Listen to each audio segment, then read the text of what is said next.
And we are live. Let me turn on my camera because that would be a good thing to do. Good idea. That way I'm not Kind of messing up our cameras and playing different characters. Hello. How are you guys? What? Hold on. I am still asleep. Yeah.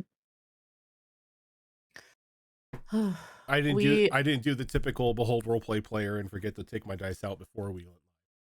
That could have been me. Nice. I should get my dice too. Here we Yep, go. there we go. See, I was making a joke, but it was just like that just hit home for way too many people. You want to add that to the bingo? Shut up! bingo I'm card? doing my best. You know what? That's gonna go on the bingo card. The dice. See, Dice I not ready. actually have their dice out. The thing is, my actually have dice are my never put away What's because that? I don't have drawers anymore. Ugh. My desk does not. Are we gonna have go drawers. IKEA shopping for you weirds? What's going on? No, because I went to Office Depot for this one. We should have a live stream and we all go to IKEA for weird. God no. We each pick out one piece of furniture for him. I mean, so You want a flugelhorn? which one of you is like replacing the arrows so that everybody has to follow the maze and get stuck in no, it? see the thing is, if we go to IKEA, I'm just gonna come I'd home actually with like to like be an 80. Like That would actually be an effing thing. I'm gonna come home with like 87 blahage, and I don't need that. I got one of them over there. I got the big one. We got to get him that giant stuffed bear. I That's the have size of an a person. L-shaped desk, and I'm fine with it. No, you're lacking. Your life is miserable. I'm looking for a new desk right now, a new standing desk. Is this what I That's can't? my standing desk. They don't have standing desks that tall. They do. Do they have joking. Hobby Lobby? I was Do they gonna have say, Hobby 'cause Lobby the nearby? Don't desk go to that I- Hobby Lobby. Oh, the desk Yeah. that I have here right now is technically a standing desk, but it is so like oblong and everything that Oblong. it just kind of just like shakes when it's standing, so it's not really sound. Oh, it's like a baby colt. Yeah, exactly. All right. Well, table that discussion for later. An IKEA live stream. We're back with the downfall of propriety. We are missing Effie. I'm not sure where she is, but the show must go on. Oh, I think you forgot to update the character cards, or forgot to Fuck. change them. No, I forgot to change them again. We are level 4. I promise. I promise that they Give me a are level second. 4. Keep talking. I'm going to the pre-screen. I think Zorro sent them to me like 8 Yeah. years ago.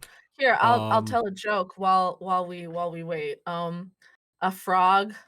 We're at a bank and Where a frog is at a bank. Gotcha. Following on.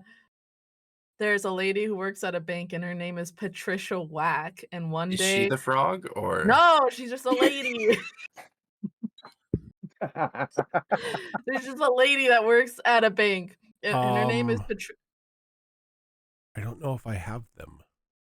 Her name is Patricia Whack, and one day a frog walks in and sidles up to the counter, and she goes, "How can I help you?" He goes, "I want to do a $10,000 withdrawal." And she goes, "That's a lot of money. Do you have like collateral?"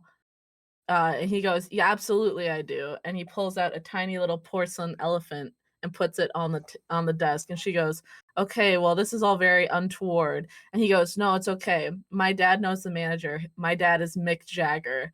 And he goes, "Oh no, it's not a withdrawal, it's a loan." He goes, "I want a loan of $10,000." Gotcha. It's a porcelain elephant as a knickknack for collateral. She goes, "My dad is Mick Jagger and he knows the manager." She goes, "I have to go talk to the manager." And then she goes to the back and she goes, "Excuse me, sir, I have a really weird situation." And she explains it to him. And he goes, "It's a knickknack, paddywhack. Give the frog a loan. His old man's a rolling stone."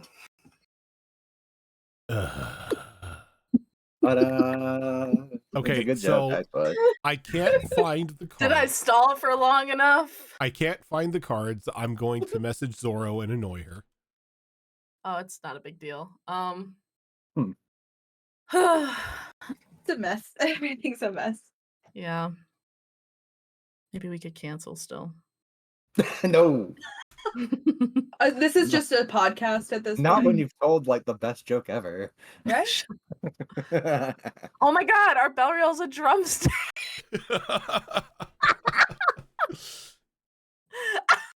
Yeah, I forgot that when we were playing Destiny Forged, Zora was eating a drumstick, and I told her to email me one. Instead, she just sent me a picture of a box of drumsticks.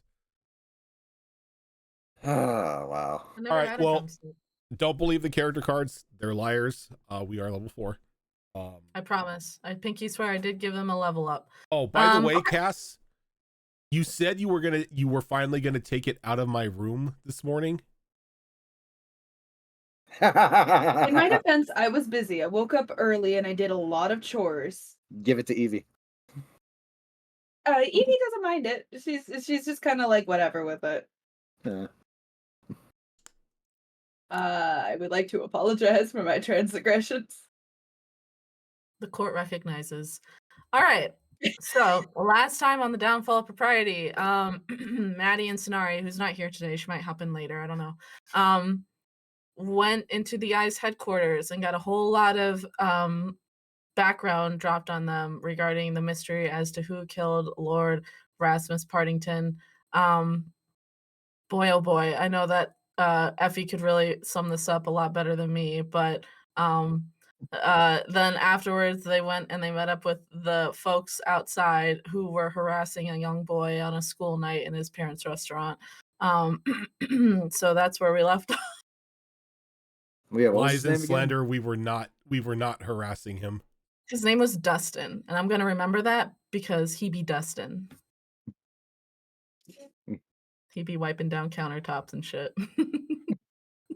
For his parents' shop. Yep. Yeah, restaurant. Okay, Restaurant. Yeah, he lived right Yeah. above.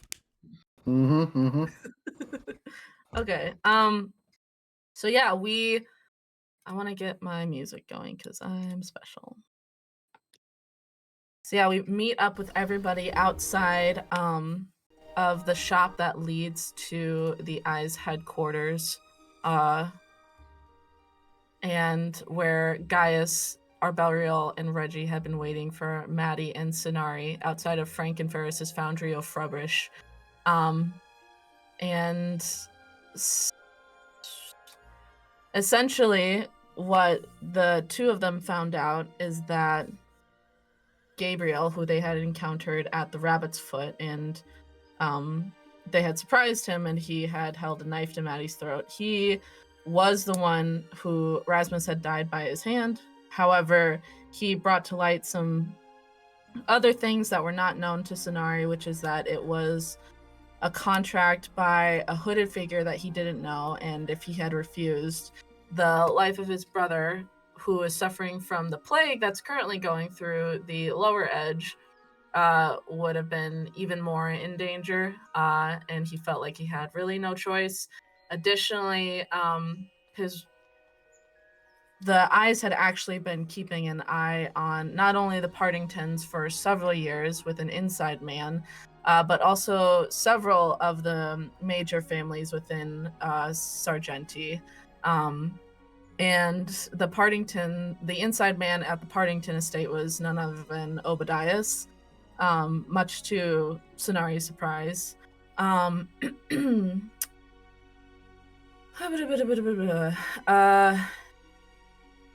Gabriel had also been told by this hooded figure who had asked for the death of Lord Partington that if he had obliged, that a cure was being worked on for the plague in the lower edge, and his brother would be the first one to get that.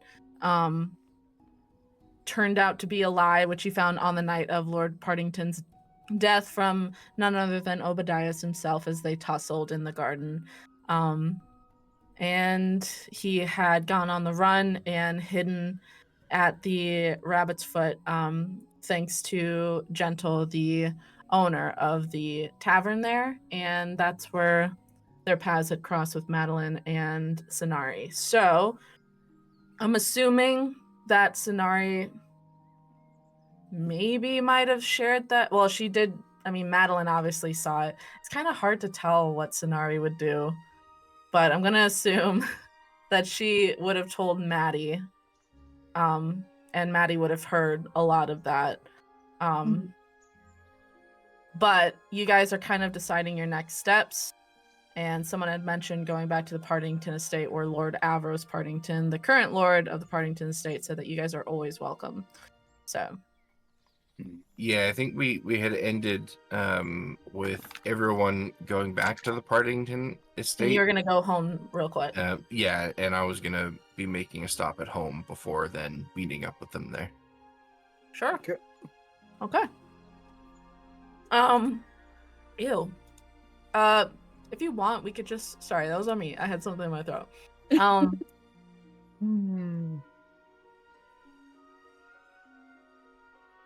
If you want, we could hop over to our Belriel's house real quick because you guys are kind of parting ways, and take care of your business there if you want.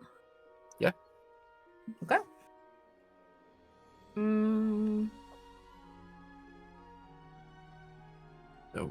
Whichever McDonald that I ended up with, I think you got Ronald. I having a hard time keeping track. Yeah, you got Gronald and we got Fronald. Yeah. Right. It makes my little heart sing that you guys remember. I love the McDonald's. Look, I have the Bimington Industries in my campaigns. You've got the McDonald's. It's just a hard-working class family. All right, so if you want, Rojan, I did change the map to what I have for the Arbelriel estate. Give me one moment here. I hope I'm on the right layer. The Savaris house. Sargery's house. Okay, let me bring up the map. All right, map is up. Okay. That's a huge table. Well, the Sargery's are very popular people. So what are you doing here in your own house? So I'm just going to like burst through the, I imagine, very large double doors at the front of the house. Yes. And as soon as I'm inside, I am just calling out for Nigel, the head of our housing staff. Let me get my throat ready. Oh, yes, how can I assist you? I need you to reach out to Emily for me and set up a meeting with her first thing in the morning. I imagine she's probably asleep right now. It's like 1 a.m. Yes, of course. I can definitely reach out to Miss Cunningham. Can I tell her the subject of the meeting so she can come fully prepared? Just tell her it is of utmost importance. Very good, sir. And he walks out of the room. Actually, I mean, in these days and times, you would actually have like your what's the term for it? Like your right-hand man, sort of your kind of care of your estate person would actually live on the grounds with you. Oh, if she's living on the grounds with me, then rather than setting up a meeting, I'll just get him to go wake her up. Yeah, so sure, you can talk to her. definitely do that. That's gonna bother me what the name of that person is, but you know what I mean. Him, care of your estate, caretaker. Sorry. So Groundskeeper. not groundskeeper because that's more like taking care of the gardens and stuff. Like, which you do have one of those because you're rich as hell. But yeah, sort of your caretaker of your estate. Are you gonna just wait for her in the dining room or? I imagine I probably have a private study. Sure. So I will go there and wait for her. Okay. So, probably about 10 minutes later, you hear a knock at your door. And, knock. Enter. And you see Miss Cunningham sticks her head in and bows very respectfully and goes, "You called for me, sir." I did. apologize for waking you up at such an hour, but this is urgent. Very urgent. Good lord. The lateness of the hour never bothers me, sir. How can I assist you? I have reason to believe that the eyes are watching our business and have perhaps infiltrated our staff. That is a serious issue indeed, sir. Can I ask how you came to this information? You cannot. But as he says that, he will kind of give Dane a scratch under the chin, like noting to her that he used his familiar to basically listen in on certain conversations. Of course, sir. I'm sure carefully. she's probably familiar with his familiar. Mhm. Of course, sir. We should definitely speak carefully. And then out of the corner of her eye, she looks around. She goes, "Is this a safe place to be speaking?" As safe as it can be, I assume. I don't have any sort of wards up against prying eyes, but as far as I know, you and I are the only ones here. At some point, if you wish to discuss more serious matters, we should take a turn around the gardens. A good suggestion. Mhm. I'm going to be heading over to the Partington estate for the night. Understood, sir. I'll be coming back here tomorrow. And at that time, we can discuss our next moves for protecting the business. Understood, sir. I I did look into that matter that you had tasked to me. I am sorry to say the results were not as positive as you and I had hoped for. You can tell she's trying to be very careful with her words. Is this a matter that you feel we should also discuss tomorrow, or do you feel free to discuss it now? I do not feel free to discuss it now, as we don't know your office. With respect to you, sir, you are a powerful spellcaster, but I do not believe it is properly warded against any sort of infiltration. It is better to be cautious these days than to not. We will discuss it tomorrow, then. Understood, sir. Was there anything else you required? That will be all. Thank you. Of course, sir. And then she bows and she leaves your office, shutting the door very gently behind her. I probably just hang around here for a little bit, kind of linger on those thoughts before going up and changing clothes and probably having a little wash as well, because For sure. I'm rich. Why not? And I can make the McDonald's wait. Sure. And then As- go ahead.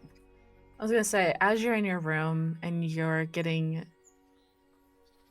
said you're taking a bath. Yeah, I feel like that's probably something that Arby does a lot between meetings and locations, is go home, freshen up, change clothes to something else that he's probably only ever worn once in his life. And then it Oh my goes God, on the me. pile afterwards. And Arby is me. As you step out of the bath and you put like a nice fluffy robe on with your initials monogrammed on it, of course, naturally, you hear a very faint knocking at the bathroom mirror behind you.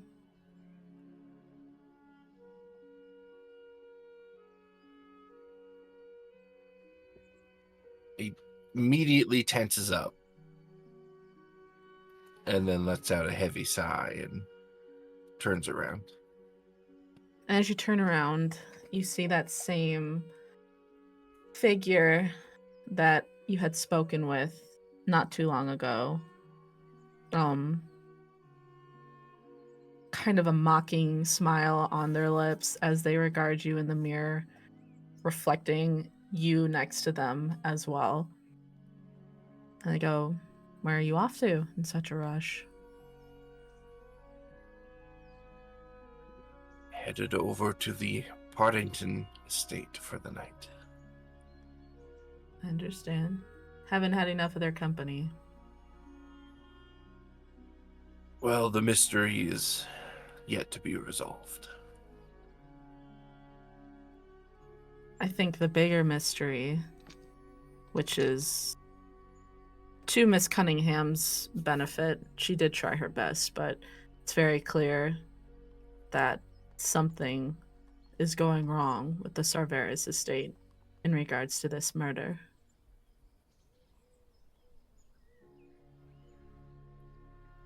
It does seem like our involvement is more than I would have desired. But I'm handling it. How are you handling it? I am tracking down those that have infiltrated our staff. I am taking record of anyone that has handled any goods that could be connected to the murder. What will you do when you find them?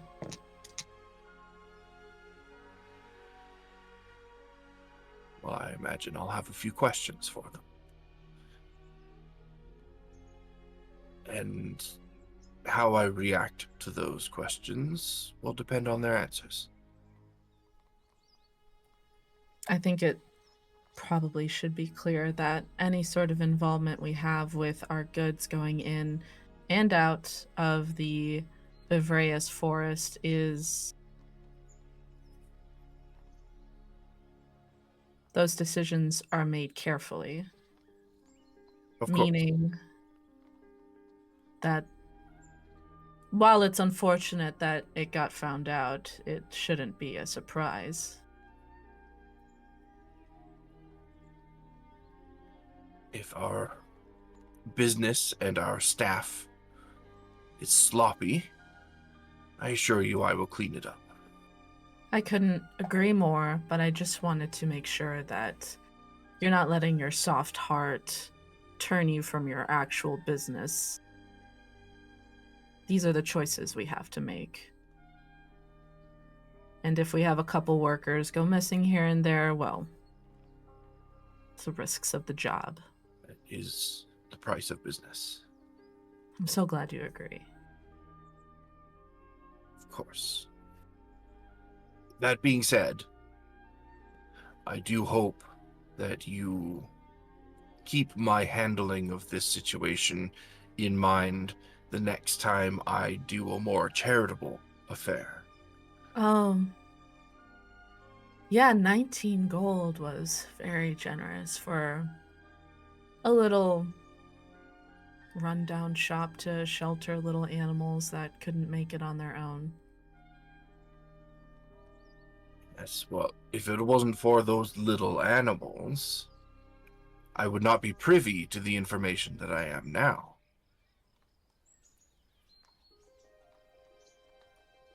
Why are you doing all this, out of curiosity? I'm doing it because it's my turn to rule this family. And I will do it how I see fit. I hear you. And they laugh a little and they say, "And how far do you think your business will go without me?" I don't think you really comprehend just how far I've helped your father, your grandfather, your great-grandfather, and so on, and made you not some squalling little family clawing for scraps, but a powerhouse in Sargenty. I understand that we've only come this far because of you. Thank you. And I am thankful for it. However, I also understand that Give me your 2 seconds. I'll reach be right back. Okay. is tied directly to the reach of our business. I intend on extending that reach. But if we continue in the manner that we have been for the last few decades, our business will become stale and stagnant. I have yet to see that. Our numbers are better than ever, but you can indulge your little schoolboy crush on Lord Partington, the new Lord Partington, if you want. But just know, tying yourself to the most powerful players on the board is the way to go. He's a boy. A boy that is heir to one of the most powerful families in the city. True, but he doesn't know what to do with it yet. He will learn. Will you help him? In my own way. Just step carefully. I think that's what that fortune teller told you. Indeed. And they kind of wipe their hand over the mirror, and the steam from your bath goes back onto it, and you don't see them anymore. I take off my robe and I use it to cover the mirror. Okay, you're naked. I'm in my bathroom. I'm allowed to be naked. But there are eyes everywhere. You got the Yeah. actual eyes. You got the criminal investigation. They can eyes, enjoy you got the show warlock then. eyes. Hell yeah, let's go. Okay. I think I saw that as a like if you're scared of the dark, of you don't know what's in there, it's like, oh, just take off your clothes, no one's gonna bother you. Okay, so nice, chill, friendly chat, and then you're on your way to the Partingtons? Yep. Okay. Alrighty, so I would say that you all kind of probably pull up to the Partington house around the same time. And what are you guys what are you doing? Reggie is probably pacing back and forth in his room right now, trying to put shit together in his head. Oh, that's right, because Florence led you guys to your rooms. That's right. Mm-hmm. Yeah. Maddie Gaius. Can I write and I don't know because if Effie's I don't know when or if Effie's gonna get here. Because I know that we talked about before having Sonari join for dinner. Oh, that's right. That's today. Yeah, I don't. Yeah, it could.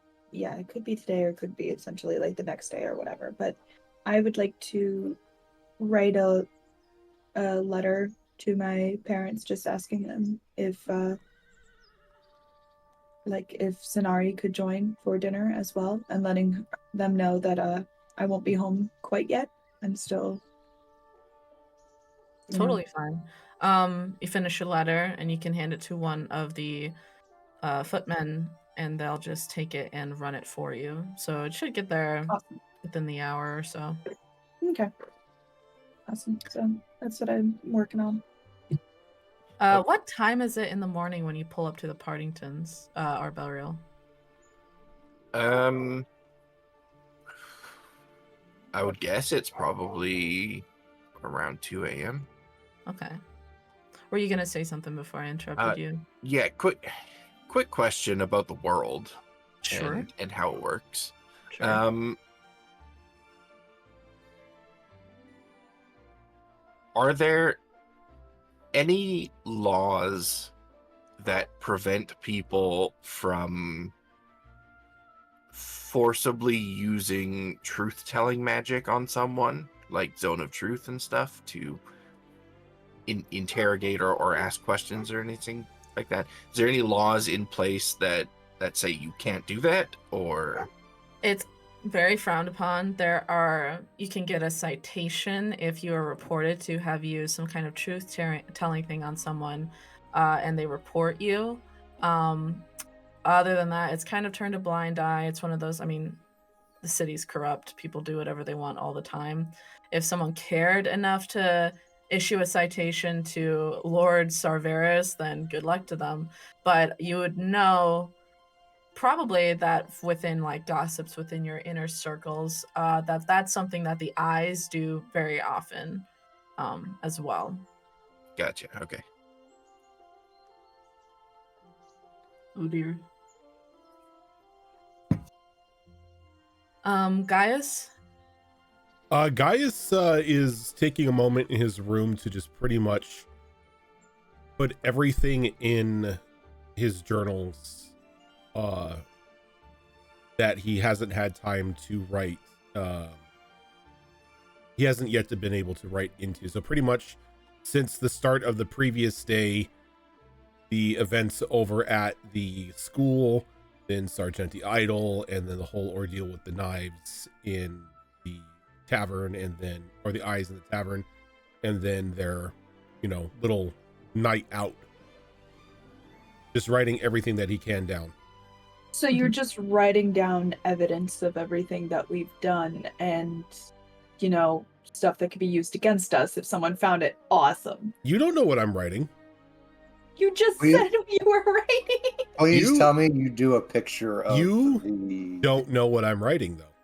Take a selfie of yourself at the Eyes headquarters entrance. God. I was going to say a picture of the lady that won the contest. Angharad? You don't know what's in his journal. No, I'm just asking. I love Angharad. I also love Angharad. Just writes everything down. She pulls up a thick dark veil very well. Yeah, I mean, it's Gaius. Everyone knows that he's an author, so even if somebody did get his journal, it could just be a manuscript. Mm-hmm. Yeah. No problem. So you're just taking copious notes. Sorry.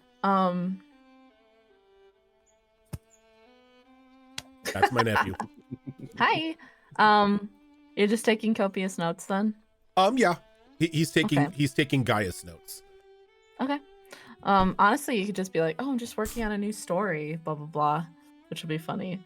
Arbeliel, as you pull up to the Partington house on your horse, you dismount, and the valet takes your horse to the stable with the other horses. And as you knock on the door, Florence answers, looking very tired, and she goes, "Hello, Lord Sarveris. How are you this evening or tonight?" As well as can be. I How are see. you doing, Florence? I am as well as I can be, Lord Sarveris. Thank you. Give me an insight check. Oh, okay, I can do that. I can do that. Nice. No, I can't. That's a 1 on the die for 4. Florence looks healthy, robust, awake at this strange hour. As beautiful as ever, Florence. Thank you, Lord Sarveris. She kind of coughs off to the side a little bit. She goes, "I assume you want to be shown to your room?" Please. Of course. You are just across the... And Florence, if it's not too much trouble, could you perhaps set up a meeting with Lady Yadira for me for tomorrow? Lord Sarveris, you know that I am always happy to do whatever bidding you ask. However, I don't think you've heard the news that the late Lord Partington's body has been finally released to the Partington family. They are in the middle of preparations for his funeral, so she will be very busy tomorrow. Of course. I can ask her, though, of course. No, I don't want to intrude. I will wait until business is concluded. All right. No, understood, sir. I'll lead you to your room. You're right across the hall from Mr. Tibble. Of course I am. And she shows you to your room. She goes, if What's you wrong need with anything that? at all.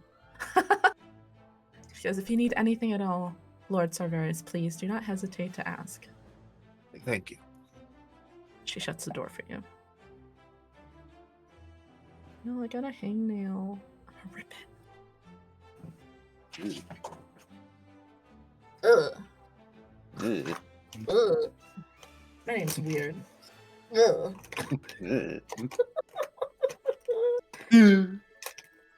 All right. Are you guys gonna take like a long rest then after you're done with your stuff? Yeah. That's probably a long good rest idea. would be good. Yeah. Probably. All right, long rest. The Partington estate is well equipped to handle guests at any time or day, so you guys sleep quite comfortably. And you are woken up in the morning with a very smart knock at the door. Good morning, lords and ladies. My name's Miriam. If you have anything at all that you need, breakfast is set up in the banquet hall. We have all sorts of food for all manner of folks. So please, if you need anything at all, my name is Miriam. Clunk, clunk, clunk, clunk. Knock, knock, knock. Hello, lords and ladies. My name is Miriam. Reggie just opens the door. Oh, hello, sir. I remember you. Hello, Lady Miriam. Good morning. Oh, it's just Miriam to you? Oh, very well. I'm no Fine. lady. Hey, yo. Very well. Hey, yo. I love her so much. I love all your characters, honestly. This game rules. Holy shit, that's the nicest thing ever. Thank Reggie you. was just like, I'm just waking up early like I normally do. Oh, there we go. Do you need help being shown to the banquet hall, Mr. Reggie? That would be appreciated. Thank you, Miriam. Of course. And she kind of loops her arm through yours and walks. You guys shuffle at literally 0.01 mile an hour down the hall to the banquet hall. I will not pick her up this time. I'm not trying to give her a heart attack. Do an insight check, Reggie. Okay. Insight check. 12 on the die plus 2, so 14. She's disappointed that you didn't pick her up, and she's kind of gone quiet, wondering why. What changed? We're waiting for the stairs. You guys approach the stairs. Yep. He's like, all right, here you go. And whoop. Oh my lord, best part of my day. Once we get to the bottom floor, I'll put her back down gently. Whew, anything you want. Oh, you like that mozzarella on toast, don't you? Absolutely. Oh, I'll go. I know it's not your favorite, but It's really not. I mean, we're not peasants, are we? But I'll go let them know that you're wanting mozzarella on toast. And she kind of shuffles off. Everybody else, what's going on? Did my parents write back or anything? I mean, I assume not because I sent it out in the middle of the night. You really did. They probably aren't even awake yet. Okay, that's fine. I just get myself ready and make my way down to the banquet hall. Okay.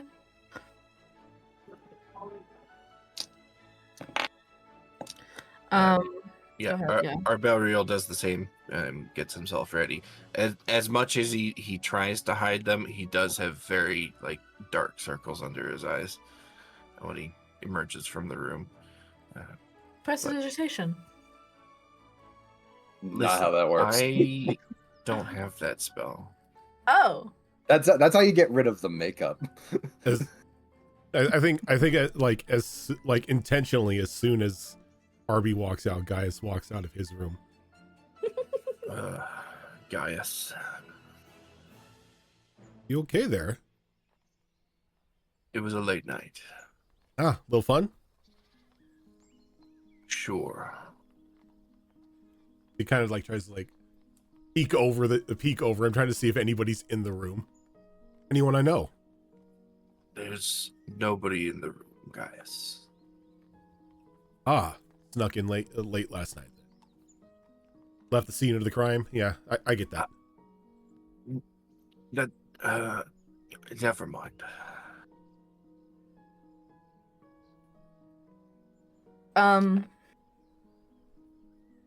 You guys walk down to the banquet hall together then? I think so, yeah. Unless Gaius has other plans. Nope.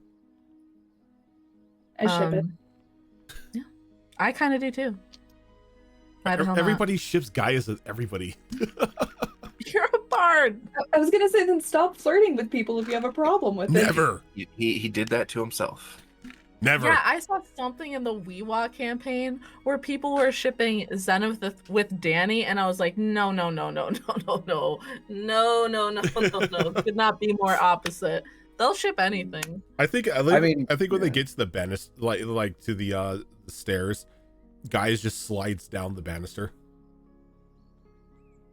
Can you give me a dexterity Yep. thing? Actually, make it a dexterity saving throw. Dexterity saving throw? Yeah. Does he get a bonus because he's a cat? No. Cats are clumsy as hell sometimes. You forget he's an orange cat. No, he doesn't. That's going to be an 18 dex saving throw. You slide down like you're the frickin' Tony Hawk of Sargenty and Idol, or Sargenty, and your butt even barely makes a squeak. And as you land down by Reggie and Miriam, she goes like, "Oh, very well done, Master Tybalt. Very well done." He just gives a bow. Any requests for breakfast? Whatever you are serving, I am sure it will be wonderful. All right. And he kind of like looks up at Arby, like expecting him to slide down the banister now. I wouldn't be caught dead doing that. And as he says that, Dane jumps off of his shoulder and belly flops onto the railing and slides down. Guys like hold his hand out for Dane. Dane doesn't. No problem there.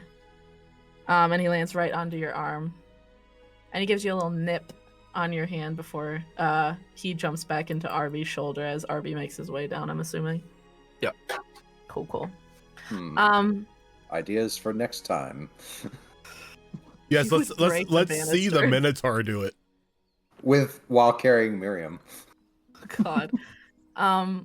Okay, so you guys all go into the banquet hall. Huge spread, orange juice, water, champagne, just because some people have a vice early in the morning. Fruits, vegetables, pastries, anything you could want. So you're saying there's both orange juice and champagne? Absolutely. See where this is going. And you guys dig in. And as you do, one second here, you guys. That's comforting. I'm just a baby. Sally. DM rolls the dice. Oh, okay. Let me just 1 second, please. 47 dragons pop out of the fruit salad. No. Yummy. Oh, hey, Fizban, how you doing? I'm just a baby. As you guys are eating, the doors open and you see a very tall, imposing figure walk in, who you all recognize as Lord Solantis. He goes, my friends, it is good to see you in my home. And he goes, I trust you are being taken care of. All right. Reggie would have stood up. He's like, thank you for hosting us, Lord Solantis. Of course. We are recovering from a bit of fun last night. I would not let my son's reputation for hospitality go down the drain just because he is no longer with us. And he pauses and he goes, and on the subject of my son Rasmus, I just wanted to, per Lady Partington's request, extend an invitation to all of you for the funeral for my son that will be held in about 2 days' time. If you are able to attend, we would be most honored to have you there, as you have been of the utmost importance with finding a conclusion to my son's sad tale. Of course. I would We'd be be honored honored. to attend. Thank you. May I ask, have you found anything regarding this? We have, but it's still. Nothing concrete. We still need to discuss with each other and a few other people when this investigation is far from over.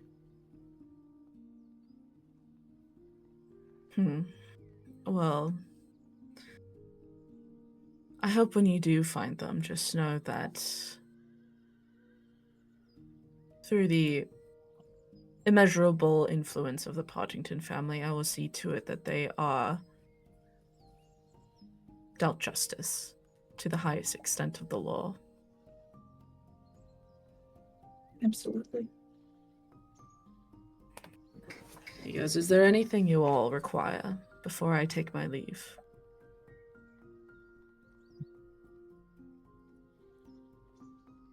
I'm well accounted for at the moment. Very good, Mr. Tybalt. He goes, please enjoy yourselves, and you are always welcome to my son's home. And he turns and he walks out.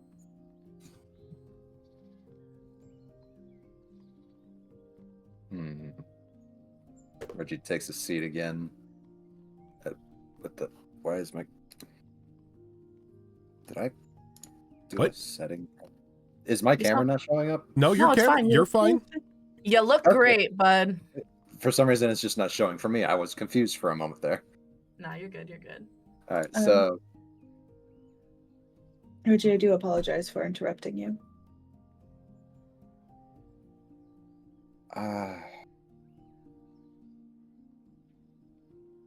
It's strange. We don't really have the right information to continue. We have information, but dangerous. Agreed. This isn't something we can just take to the wings and, expect nothing foul to happen. Even I can tell if we went straight to the wings right now, it would just be bad news. Like, there'd be too much chaos going on. For anybody who had the information, there's no telling what the eyes would do to keep the information silent. Mm-hmm. Right now, they think that only Maddie and Sonari know what's going on, but news started getting out about the identity of who killed Lord Partington, the reasoning behind it. It could cause mayhem. Yeah. We need, for the moment at least, to keep this amongst ourselves. And Reggie, it may be something that you don't like to hear, but this may be a problem that we have to solve ourselves. Less people know what's going on, the better.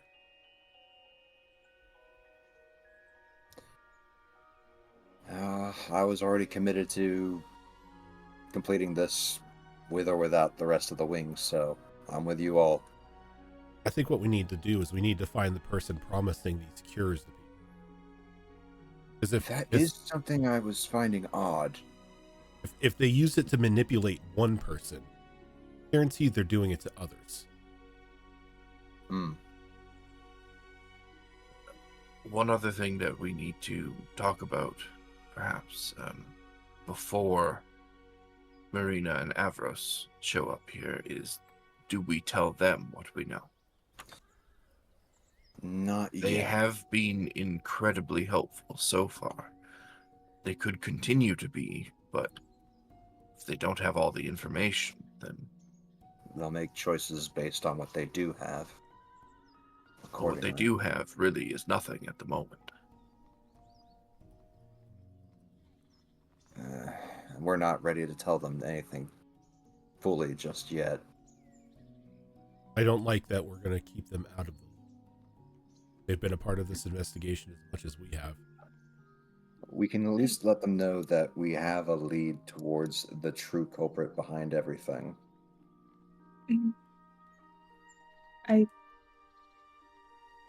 It's hard to pick and choose what you can say. It would have to depend on how much they push, but they are busy preparing for the funeral, so We have time. and hopefully we can let them know to just, we're still figuring things, because we are still figuring things out.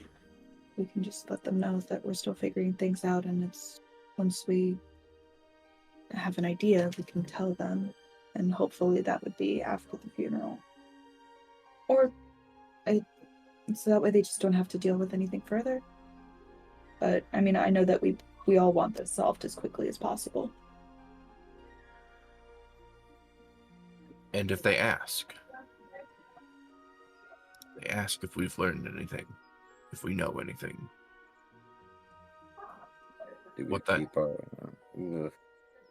How detailed we actually explain it to them. I'm wondering something. Somebody talking about a cure, somebody promising a cure for this sickness to people, using it to manipulate them.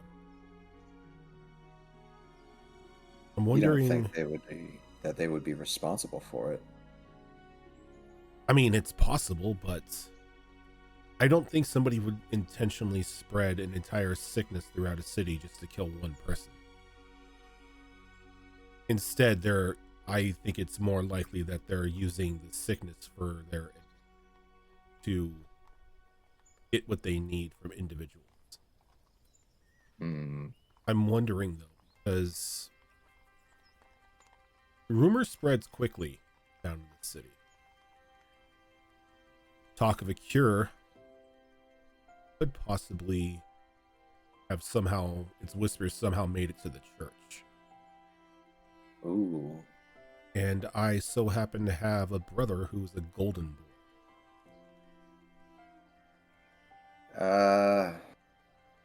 What is your relationship with your brother, if I may ask?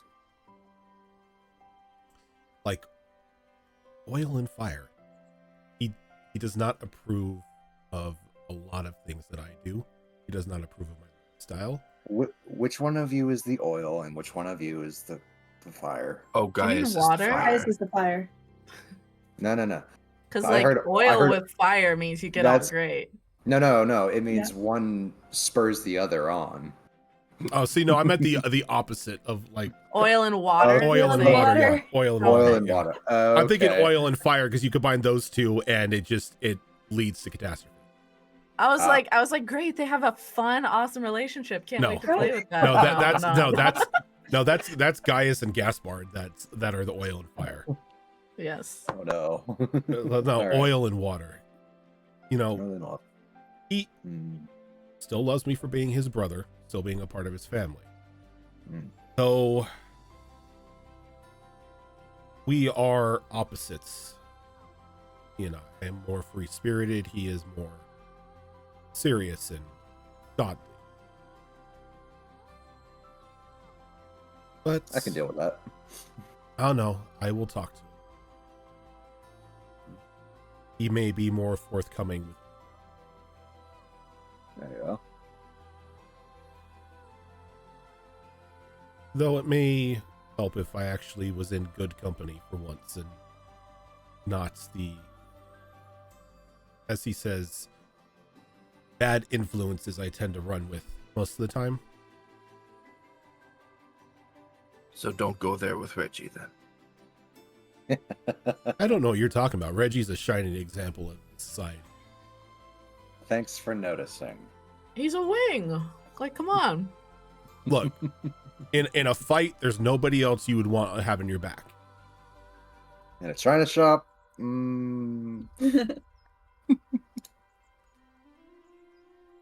But I can see if my brother has time for me. Maybe we can speak about it, see if he's heard anything. I think it's about time we actually paid a visit there anyway. See what they've been able to find out about this disease and if they're also willing to talk about it. If we want to speak to somebody with the disease, with any sort of knowledge about it, we probably want to talk to Dr. Gustford. Dr. Gustford. Very well. She might be the one. She would have more information as to how exactly this is affecting people. Is that the same doctor that was at the party? Okay. Mhm. Yeah. Yep, Dr. Homily Gustford. Homily, yes. Yeah. Very well. Yeah. So to the church and to the doctor, this sounds like a very boring day in my Administrative duties usually are. responsibilities. Consider it recon.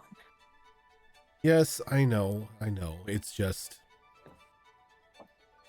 my brother's probably going to look at me like as I'm going to burst into flames the moment I set foot into the church, but Guys, could you give me a history check real quick? I mean, I could try. Please and thank you.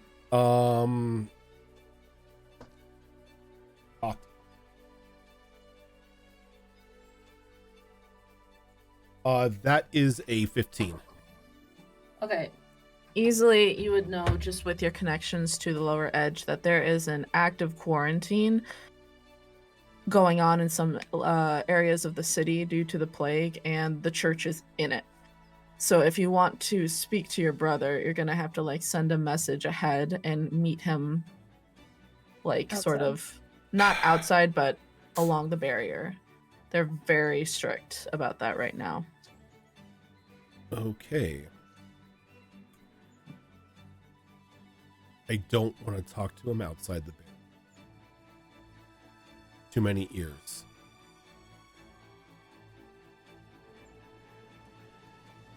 There are like Hell. special zones where they're allowing people to talk to each other, but it's across like Yeah.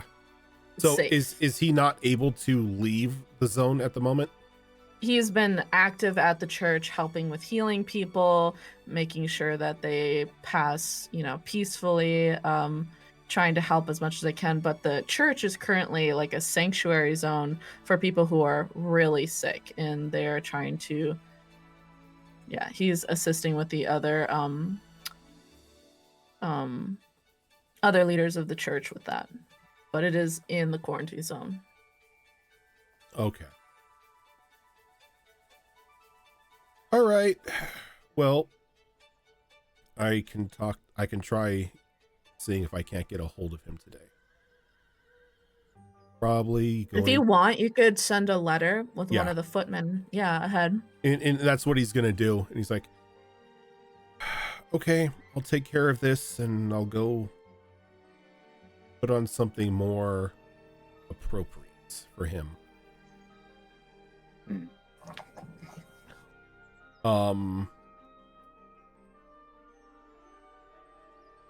he's gonna write a letter. Like, it just very vague, very Gaius, just, hey, need to catch up, things have happened, need to talk. Of course. And one of the footmen take it right away, and they just are like, very good, Mr. Tybalt. And they run out. Honestly, you should be able to hear back within like a couple hours. And if you wanted, you could go down later and talk with him. And yep. And he's like, I need to make a stop by my apartment because he's not going to see me. He just like points out like the very like colorful and flamboyant clothing he's wearing right now. He's like, he will not talk to me if I. That's fair. I guess proper protocol for everything else. It's a serious occasion, not a performance. He has so... a stick up his ass. Sounds like half of the wing. I guess I can entertain him and put on the suit. Okay. Right, well, I guess I should get my uniform then back at the barracks. As you guys are talking about, your plans for the day, you see that the doors open and Marina and Avros walk in. And Avros goes like, I heard we had some of my favorite guests here this morning. Did you all sleep well? Good morning. Yes, I slept plenty on our part. Some of us did. He just like looks over at Arby. It's not what you. Yes, we slept fine. Thank you. Avros goes and takes a seat next to Arbelriel, and Marina goes and sits down next to Maddie. And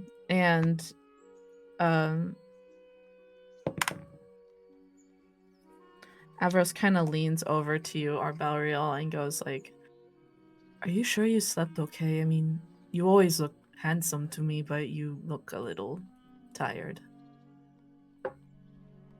Really that obvious, is it? I know that we don't quite have half the splendor that the Sarveris family has, but I would hope that, you know. The room was lovely. I just got in quite late, that's all. Ah. Okay. No, I had urgent business to attend to last night after the bar. They keep you working at all hours. I hope that's not my fate in the future. Well, I'm afraid it might be. Excellent. And Marina leans forward. She goes like, I don't mean to be rude, but did you find anything? With the man at the rabbit's foot. And she looks at you, Maddie. Okay, give me 1 second. I'm trying to figure out how to word it. She also looks at Reggie kind of like, anything? He can't look away.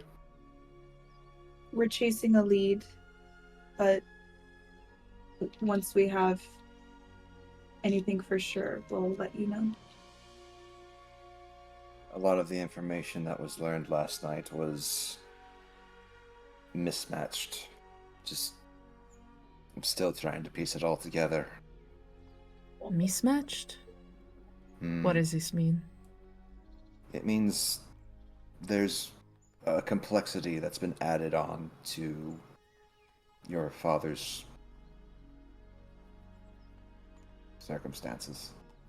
But did you find who killed him?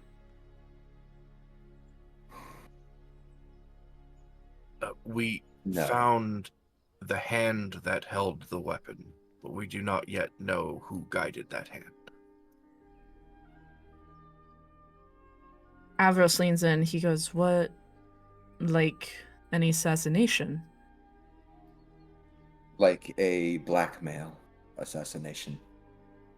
Yes, no. The hand was being forced. And we're looking into who had blackmailed them as well. They're using Sargenty's sensitive nature to current events. The quarantine is our next lead. The quarantine area. Avros goes, wow. I understand that that's a lot. And Marina goes, how can you just be okay with this? Like, they clearly know who killed him. And Avros goes, it's not the same, Marina. There are people who are tasked by others to carry out these deeds. That's just their job. It's the people hiring them. That's the issue. Like, you don't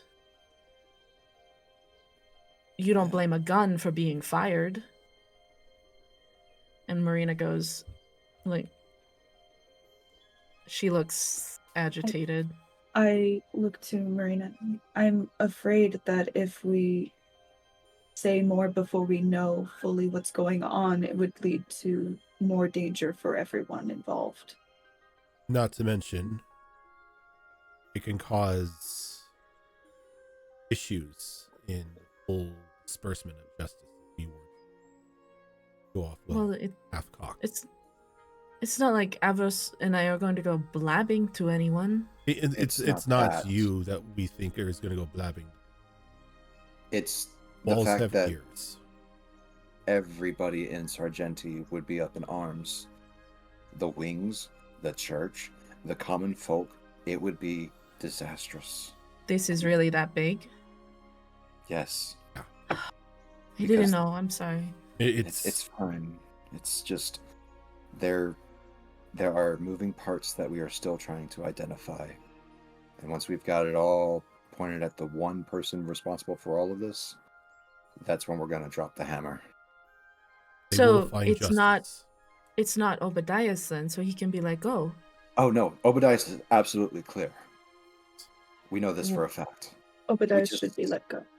Yeah, He was Obadiah framed, should be in a released. way. He was framed.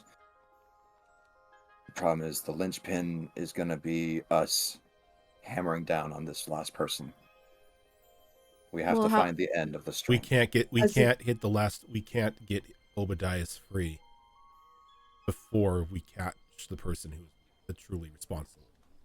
Yeah, right now he was framed, but we need to find a way to find evidence to prove it so he could be let go. If we were to And get Obadiah's free now, that could cause a catastrophe.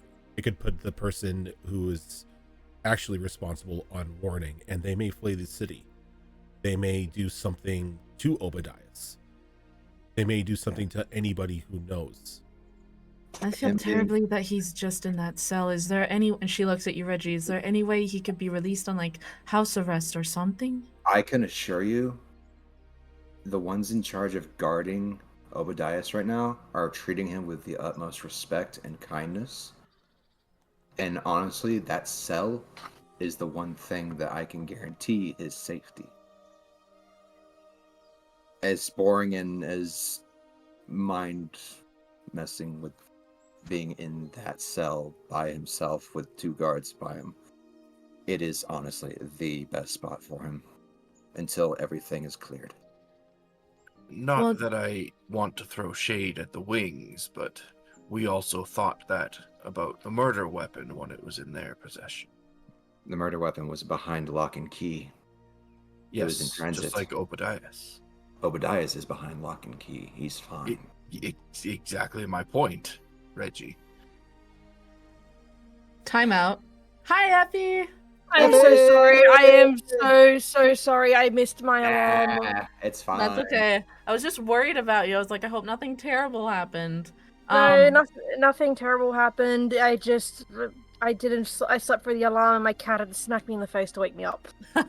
That's okay. We can, if you want, we can go to the regular screen. Like the starting soon or whatever, or be right back one while or unless you don't Okay. need that. So what I actually need. Oh, sorry, Effie, are you going to use your cam today, or do you just want me to use your model? Do you mind just using my model just because I don't have time to look presentable?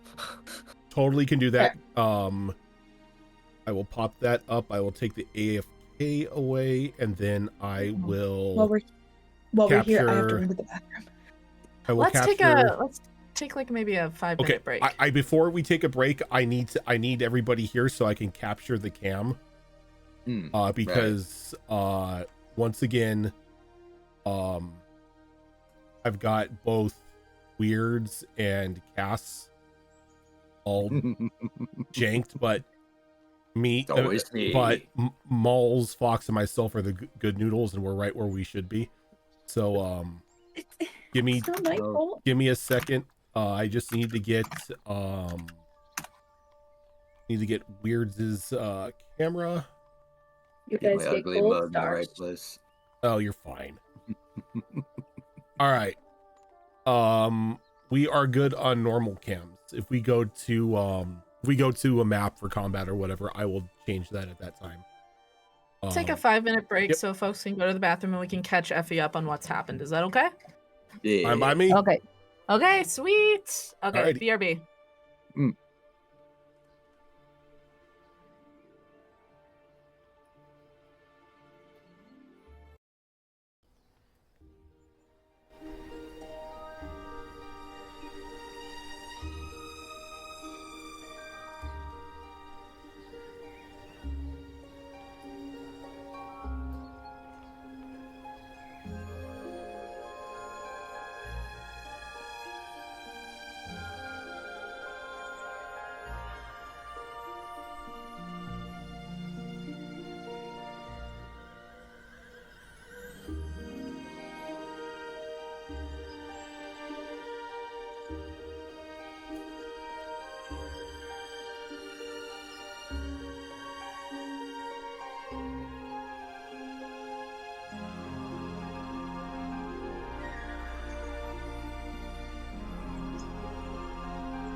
All right.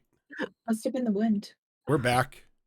We're back. I was happy because it was back and it arrived. Very cool. Ooh, nice. Jesus. Okay. Weirds is finally here. We were waiting for him. Sorry.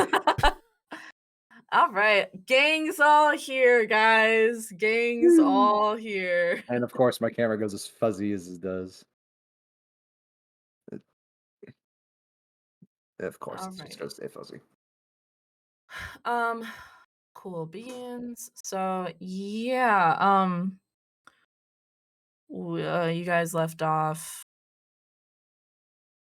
Am I just having like short-term memory problems? What just happened? We were talking to Avros and Marina, yeah.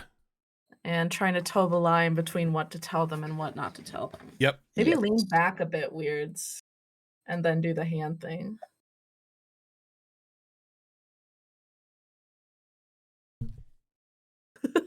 Nope. Nope.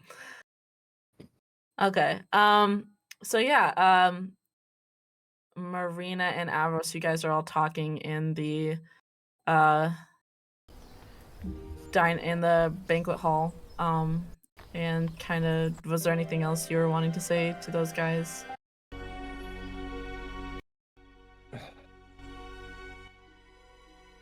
We were in the middle of the part where they were trying to question how safe the wings were. Oh, and yeah, and Reggie, lost the weapon. Yeah, Reggie would pipe up to like, I can always go and check in on him, you know, so long as I'm with the lieutenant or another part of the wings, just to make sure that okay. On Obadiah's, I would really appreciate it, Reggie. Yeah, I have to go back anyway to get my uniform. You can take care of that while I go talk to my brother. Of course. If anything, I can catch up later. Thank you, Reggie. He's very important to my family. Camera's fixed. Okay. All right. Well, and he's already finished his food and his drink. He kind of just takes a little bit of the champagne. If you'll excuse me, I'll go ahead and prep myself for the trip over to the quarantine zone. Are you going to the barracks or are you going to the quarantine zone? Going to the barracks to get dressed up in uniform and then heading out to catch up with the rest. Obadiah's? Yeah. Okay. And then Gaius, you already sent that letter out, you're just waiting a reply. You're gonna go to your house to get changed. He's gonna go to his apartment, yeah.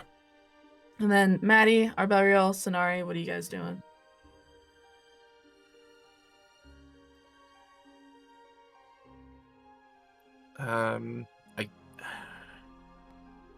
So the trip to the quarantine zone, were we all going to be doing that, or was it just a couple of us that were going there? Gaius requested that as many people as possible come so that his brother may be more forthcoming with information because he sees he's with more respectable people and not the the usual riffraff that he runs with. Okay, I guess I'm going to the quarantine zone. Hooray. Was there anything there's like a... No, there wasn't any. Okay, good. Yeah, there is a barrier so that people can talk to their loved ones on the other side without getting sick, but... Okay. That's just like a meeting place. There's several of those across this magically erected wall just to keep the quarantine in, and you can still talk to people across it. Okay. Gaius, give me another history check real quick. Sure. Yeah, I think we all, unfortunately, have firsthand experience on how quarantines work. So we... That's going to be a 16. You would also know that the person who erected this wall is none other than Headmistress Holt. Do with that what you will. Okay. Cool. And Effie, what's Sonari doing? Sonari's got her head on the table, and when everyone says, "Oh, we're going to the quarantine zone," she just puts up her hand up with a thumb up, and going, "Yep, I'm with yous. I'll go with yous. Just give me a sec." Not a morning person.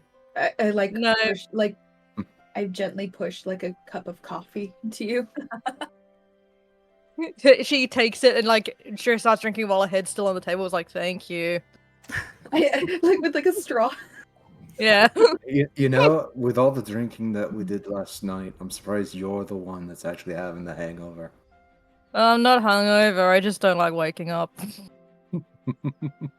Fair enough. Takes more than like a few of those to like give me the hangovers. Fair enough. Oh, All right, God. I'll be on my way then. Thank you very much.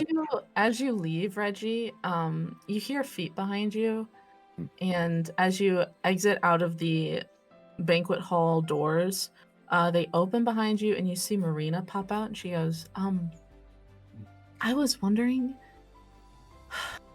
I don't mean to be an inconvenience, but is there any way I could maybe go with you to the barracks? I want to check on Obadiah's myself. By all means, please. Okay. I can escort you in. I was going to ask if that's something that she would be allowed in, like if she would be allowed in for the barracks. Yeah. Okay. She goes, I'm just going to go. Yes, please. I'll be waiting outside the front door. Okay. Sounds good. And as you're waiting outside the door, Reggie, okay, you see a sort of courier walk up with some mail, including today's newspaper. And he goes, Sir, I have some mail. Is your doorman here? Oh, I can take that for the Partingtons, if that is okay. I can walk back in and talk with the staff here.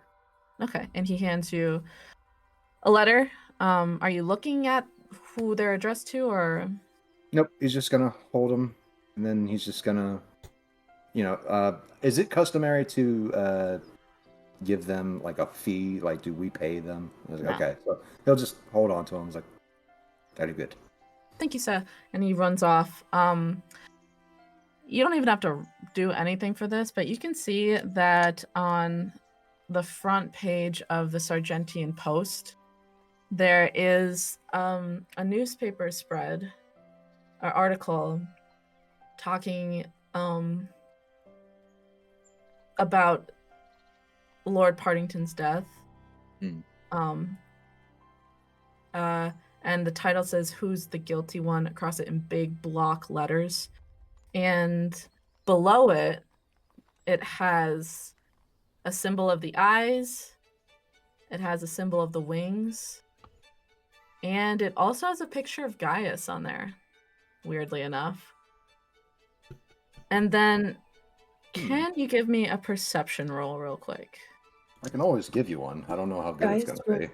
Gaius wrote down all of the evidence of everything that's happening in his journals, and I fucking told him not to do. It's like, oh no, it'll be fine. All right, I don't know what I wrote down.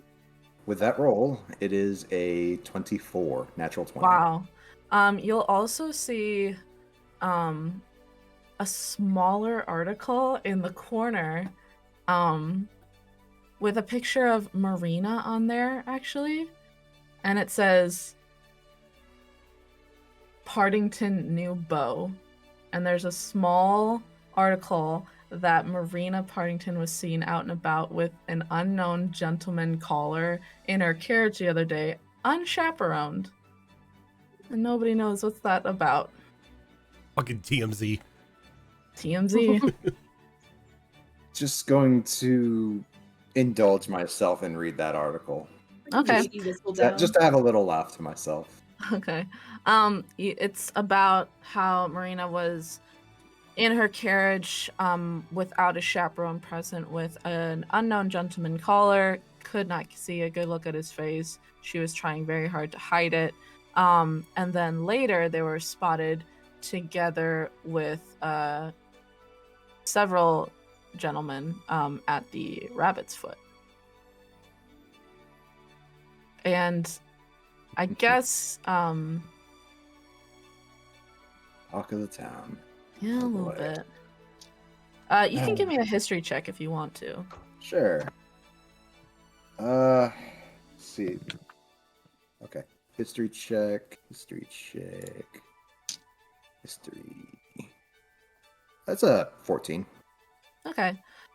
You know that obviously Marina told you that the owner of the Sargentian post, who you guys encountered on the road when you guys were going to the academy that day, the Viscount, Yeah. he owns the post, and he had sort of courted Marina, or tried to, but she was very like, get No. thee back, devil. And it's kind of been a topic of discussion that even befell your ears, that the sort of love interests of the Partington children is kind of a lot of talk because they're very rich. There's 2 of them. And it's almost like Marina, it's very much like a taming of the shrew situation where she's just very like, no, thank you. I'm not interested. And obviously you already know that it's a point of contention between her and her mother because she told you. Yes. And he's feeling a little guilty, not being a little more forthcoming with his feelings about it. But given the circumstances, he's like, man, it's just really bad timing. It's like, they're gonna bury their father in 2 days. Yeah, literally. What the hell? Like, I'm not about to just, try and take any kind of attention away from that. But at the same time, it's like, if I don't do it now, or even in the next couple days, who knows? And he's just like, he's like somewhat shaky in the hand when he's reading it. He's like, and he folds up the paper back up and walks back in to pass the letter and newspaper off. Okay. To Footman? the Footman, yeah. Either the footman or the red-haired lass if she's available. Florence. Florence if she's there, but she's probably with Lady Partington. She's there. She'll take it. She goes, "Oh, thank you very much. You didn't need to do that. I'm sorry." Oh no, I was already there. So. All right. And she looks down at the the newspaper, and she goes, "Ugh, Yeah. journalism used to be a respectable position." No, it didn't. Don't lie. There are some journalists. Well, apologies, sir. I don't mean to argue with you. I'm not arguing. I'm just making fun. Yeah, I do believe in good storytelling and actual honest accounts. So. And then she also takes a look, and she goes, "Oh, yeah, my lady." She sees the article as well. She goes, Well, we weren't exactly the most inconspicuous. And then you see her kind of like fold it up really small and then stick it in a plant vase. She goes, "They don't need to see that right now." No, they don't. Please don't tell my lady. She's going through a lot. What with Mr. Marley and her father and everything. Part of me does want to speak with Marina, though. That'll be for another time. Yeah, maybe if I may offer a bit of advice as someone who's known her since her infancy. She cares very much about people, and she cares very much about Obadiah's. Yeah. I think her focus is on that right now. Hence why I'm about to escort her to the barracks. That's very kind of you, sir. And she goes, "If you'll excuse me, I have to get these letters to their addressees." Of course. Have a good day. You too. And Florence walks in. She goes, "I have a letter here for you, Miss Fitzgerald." Oh, thank you. It looks like it's from your parents. I'm taking it. Open it. It's her mother's usual stuff like, "Oh, my darling muffin, sweet baby girl, of course, whoever you want to bring to dinner is more than satisfactory. I have a bit of a surprise for you when you do arrive tonight, so make sure to get here early enough with Mr. Tybalt and, God damn it, I forgot your fake last name, Sonari." My fake last name was Neverfell. And Miss Neverfell. And then she goes, kisses and hugs forever till I die, your mother. I smile, but you could tell that I've visibly gone paler. Why? Oh, because of the surprise. The surprise. A surprise. Oh, surprises are fun. Surprises are fun. Also, not my mother's surprises, I assume. That's tonight, right? Yeah. Okay, cool. I mean, if it doesn't work for the story, we can push it till tomorrow. It's fine. But no problem. Well, let's all head out. Marina comes down the stairs and she meets you there and she goes, we could probably get one of my carriages there if you want, unless you wanted to walk or whatever you want to do. I think a walk would be just fine. Okay. And he kind of holds out an arm. And she takes it, no problem. All right. And we're off. Cool. All right. Don't be alarmed. Those are the worst things you could ever say to me. Do you know me? Yes. Some of the newspaper ads have been rather hyper-focused on the Partingtons, and you especially. What did I do? Remember the Viscount passing? I try not to. Yeah. He's got a perceptive eye. That would actually explain a lot. And they may have also seen you at the Rabbit's Foot yesterday night. So that's to be expected. My mother has people at the Sargentian post who report back to her if there's anything being printed about us, and she was very not happy with me this morning, and I just chalked it up to the fact that we have to prepare for a funeral in 2 days, but that would explain a lot. If you still want to read the article, it's hidden in the pot next to the front door. Did you do that? Florence did, actually. Florence.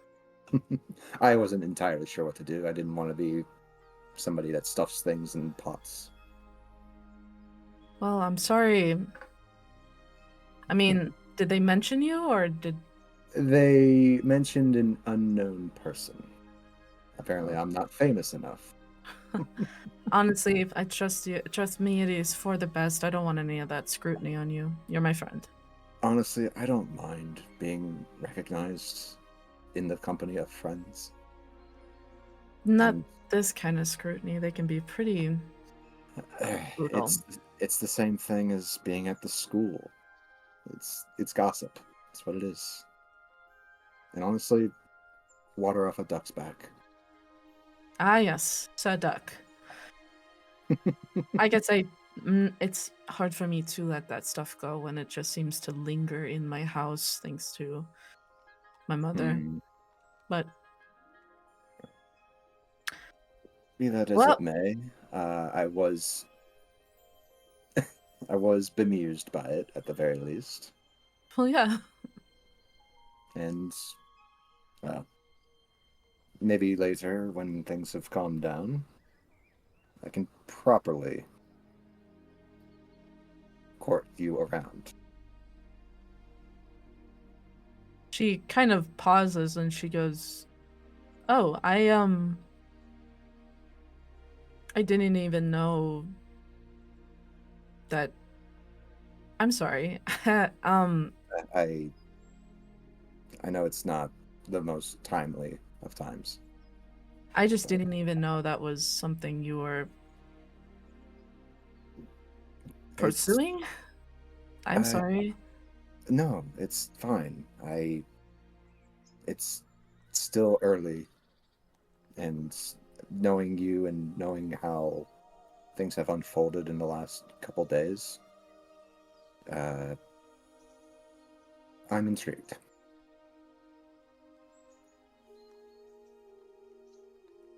She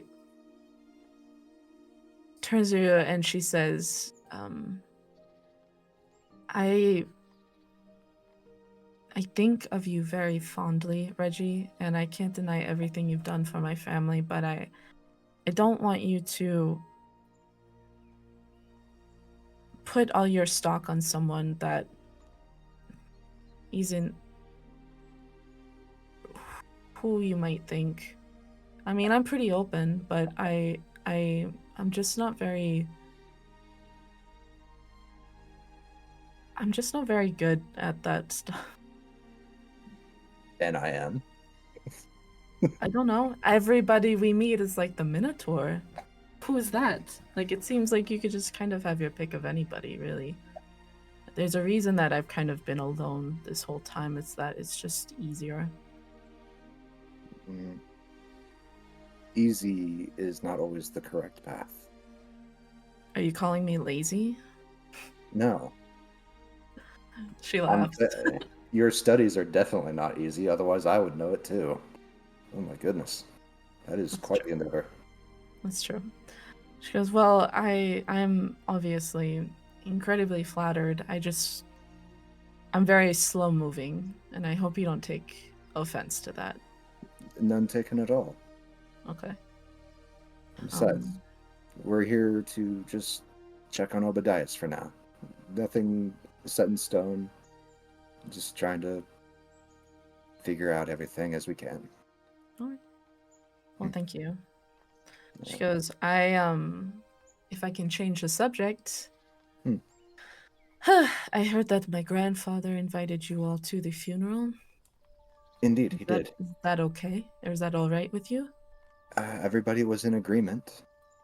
We were all fans and adoring of your father's, being. So, us being invited was an honor, honestly. And I wouldn't go so far as to say I'd be the pallbearer, but If we need it. if necessary. It's actually quite strange. Normally, we have all of the Partingtons buried in our family crypt, or our mausoleum, so to speak. But my mother's a bit upset because before he died, apparently my father changed his will so he could be buried elsewhere, which is in the forest for some reason, the Vivarius forest that's right behind our house. I mean, it's very beautiful, and I spent a lot of summers just playing in there as a child, but I don't know why he would want to be buried there, but it's his wishes, I suppose. Considering the current goings-ons of the Vivarius forest, Sinari, our friend, she and I managed to see these glowing eyes coming from the forest, and I thought it was something that we could, sniff out. She investigated it, and she suffered a bit. When you say she investigated, what did she go up and do specifically? She threw a dagger at the eyes, went right through the area, and when she went to go retrieve it, she had she collapsed a little. That would explain it. I don't know if you've spent time in the Vivarius forest, but it's very temperamental. It has a sort of unspoken rule that you cannot enter if you seek to take anything. So by throwing her knife, went to go take it, Forrest didn't react well. That's why as children, Avros and I would just go play because we don't seek to take anything. We just want to play. I think giving my father to the forest is not the worst idea ever. I'm just surprised. He's usually so in keeping with tradition, but this shouldn't be a problem that day because we're not taking anything, we're giving back. Wait. I'm waiting.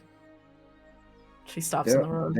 There are businesses that are going into the forest these days, gathering materials. Yes, that's something that my father was very against. And it can be dangerous taking from the forest. It's a living creature almost. It's like its own entity. It doesn't like to be. Would you say it's lethal? Oh, absolutely. That would explain a few things. Okay. Are you Uh, okay? Yeah, just planning ahead. I have a lot in my head about planning out scenarios. And if we are going to be burying your father in the woods, the best thing would be to just make sure everybody is on the same page as to not piss off the forest. Well, we are only inviting people that we trust. It's not going to be a big affair, much to the anger of some other nobles in Sargenty. They wanted it to be a big Oh, scene, but I don't think I'm sure. Yeah. you know. Yeah, everybody wants to get their slice of the pie. Yes, everybody wants to be seen there, big shot, whatever. But no, we wanted to keep it more private. Okay. This is good then. Mhm. Yeah. So. Cool. And yeah. Sorry. Go ahead. No, you're good. I was. No, that's it. That's it. I'll Okay. go. I think as you guys are walking, you guys probably make it to the barracks pretty soon enough, and you walk on up, and I think he hears your footsteps. So Yes. your big footsteps, and yeah, you see Kieran stick his head out, and he goes, well, well, well, as I live and breathe. And he bows, and he kind of presses a kiss to Marina's hand. He goes, Lady Partington, you are looking exceptionally beautiful today. She goes, thank you. Hey, you're laying on a little thick there, mate. Well, I can't help it. I see a beautiful lady, and I just have to compliment her. She goes, all right. Well, it's very nice to see you again, Lieutenant. I hope it's not an inconvenience, but I was wanting to come and check on my friend, Obadias. And he goes, well, I mean, I think that would be... Did Reggie tell you that that's okay? Yeah, so if we just go ahead and sign in real quick, we can make Can't this disappoint a lady. And he pulls out the booklet, and you guys can sign if you like. Yeah, just say that time, date, blah, and reason for visit. And he kind of escorts you guys to the back of the prison. And there's a door there which kind of leads, you can see through the window on it, that it leads down a hallway to a cell. So it's very much heavily guarded. And Karen goes, I apologize, my lady. I can't give you a whole lot of time with him just because we are being extra careful since there was that incident a couple days ago. But I can give you maybe 5 minutes. And she goes, that's fine. Thank you, Lieutenant. And she opens the door and steps inside. Joins her, kind of looks back to Lieutenant Karen's like, thank you. Just kind of like keeps going. Can't let you disappoint the ladies. Uh, You walk in and you see Obadias is kind of sitting on the floor with his back against the wall, looking up at the ceiling, but he hears your footsteps and he turns. And his whole face immediately lights up when he sees Marina, and she kind of hurries the last couple steps and reaches her hand through the bars a bit and takes it. She goes, are they treating you all right? I'm so sorry about everything.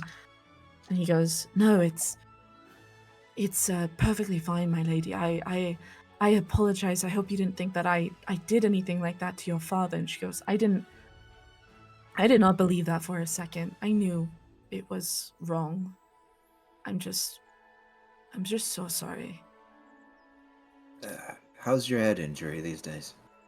He looks up, kind of as if noticing you for the first time. He goes, yes, of course, sir. I'm feeling a lot better. Lieutenant Kieran is taking very good care of me. Good to hear. Plenty of food and water and all that. Yeah. Yes, sir. I understand that there was a break-in. Yes, the weapon that you were found with, the original owner found it. Damn. And also, we have discovered who that is, but we also know that they were forced. He looks up at you and then he kind of turns Just kind of giving them a wink. to Marina and goes, Marina, or my lady, it's not that I'm not thrilled to see you, but could I speak with Reggie for a moment alone? And she goes like, well, why can't you talk in front of me? And he goes, just for a moment. And he kind of looks at her and she looks at him and she seems to read something in his eyes that through years of knowing each other is kind of an easy way to talk to each other. She goes, fine. I will be right outside with the lieutenant. Apologies about this. And she steps out. And once she leaves, Obadiah's kind of lets his posture go a little more casual. He goes, can I ask what you found out specifically? To be fair, there's not everything put into picture, but we did figure out the actual hand and who it belonged to. And we did have one of our friends taken in to verify a few things. Miss Sonari. I recognized her the night of the Partington Ball. Yeah, and she's been trying her best to be helpful, and I can give her credit for that. She shouldn't have been there. No one should have had to go through that night. But more importantly, I still do apologize to you. So you know about the Yes. man who did this, Gabriel. What did he tell you about me? To me specifically, nothing. Understood. To Sonari, he mentioned that his brother was being used as a reason to move forward. Time out. Sonari, would you have told them about Obadiah's?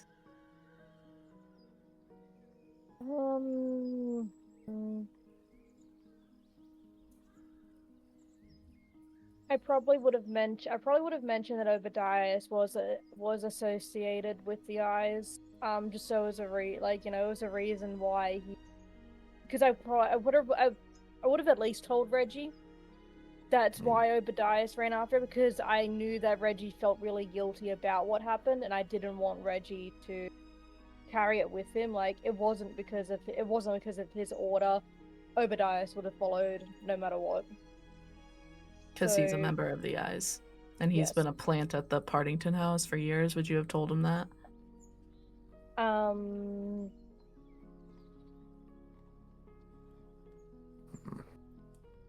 Hard to say. It is hard to say. I wouldn't really need to know that much, but it would be enough. I probably wouldn't mention that he's been a plant at the house deliberately. I figure people could probably put two and two together. But I would have mentioned to Reggie that, like, he was a member. Okay. He goes, alright, well, if you know about Miss Sonari, then you must probably know that we are in league together. A friendly eye rather than a deadly one. Well, we're all deadly, Mr. Reggie. Merciful, I should say. He goes, I hope you realize that just because I was there with the Partingtons for all those years, it doesn't mean that I don't care for them after all this time.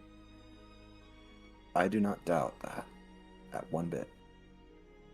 Marina's friendship with you and you with hers has been obvious since that night, along with the current Lord Partington as well, Avarice. So need not to fret there. The friendship can absolutely continue. I'm not even worried. He goes, and is it friendship between you two as well? For now, I did just speak with her along the way here about possibly more, but it's still too early, and honestly, the timing is just shit. You can give me an insight check if you like. Okay. What was my plus to that again? Okay, so that's a 17 total. Okay. You would probably see that at the mention of it being something more, you see a bit of a perturbed expression kind of cross Obadiah's face. But he doesn't say anything.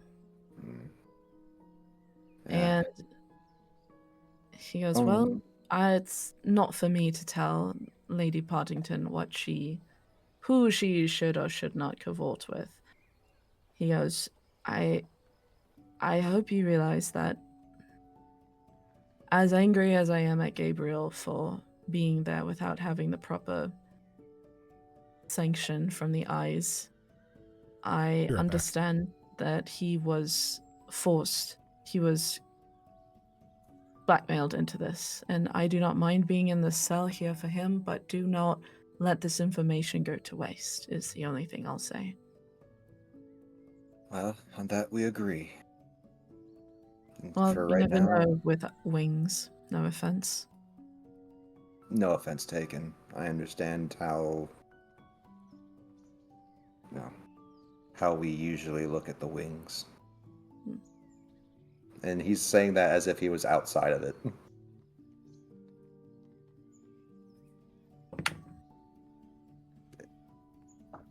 Because, yes, I suppose we would. Because, well, go ahead. Be that as it may, I am still duty bound. I will definitely do my best for the Partingtons. And along with a few others who I've learned to trust recently. Just please remember, Reggie, that it's not just about the Partingtons anymore. It's really not. It's really not. I know that the wings are very much at the beck and call of some of our richer subjects in Sargenty, but there is a whole living system below that is overlooked, and it's being taken advantage of right now. That I concur. Actually, one of our friends actually mentioned this such at breakfast this morning. We're going to be making a trip down to the quarantine zone to learn some more information on possible gossip. So hopefully it comes up fruitful. If there's any way to get word to the eyes, tell them not to come for me. I'm okay here. I'm all right here. If I don't send word, would that be a problem as well? I should think so. I would be very surprised if they don't try to at least break me out at least 1 or 10 times. So just tell them to. I'll let Sonari handle that bit of business and then go from there. And will you please maybe tell Sonari to let Gabriel know that I forgive him. Of course. He's like a brother to me. I can't imagine him having to choose between two brothers. Well, if he had to choose one, I'm glad he chose Asher. Yes, anyway, I wish to maybe speak with Lady Partington alone, if you don't mind. I'll go trade spots with her. Thank you, Reggie. Yep. And as you exit the door, Rena's there. She looks impatient. Your turn. High five, switch. And she goes in, and they are talking in there for a while. Are you talking with? There's Go ahead. the little slat to keep an eye on him, right? Yeah, but they're speaking in very low tones. Don't really care about the Um, conversation, just keeping an eye on him. sure. And are you talking with Kieran or just waiting? Yeah, I'll talk with Kieran. Let's see what this guy has to say to me now. Because this is a strange place for a first date. Oh my god, Kieran, I swear I'm going to toss What? you. What? It's not a date. It's It a is. bit of a date. It's just the two of you. It is a visitation between You're- friends who are worried about each other. Yeah. He goes, I don't mean to I Go don't ahead. mean to step on your toes or anything or try to My two toes, yes. yeah. He goes, that Obadiah's and her are quite close. Well, they've known each other since they were kids. You know what I mean? Possibly. And I'm not trying to dissuade anything.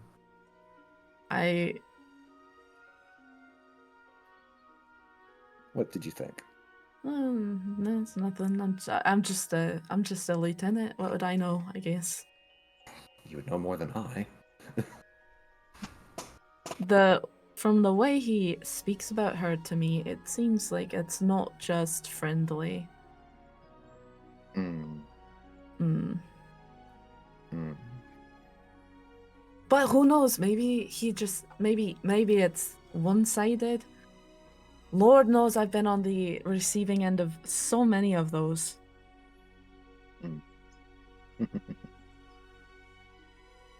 Are you mad? Did I mess up?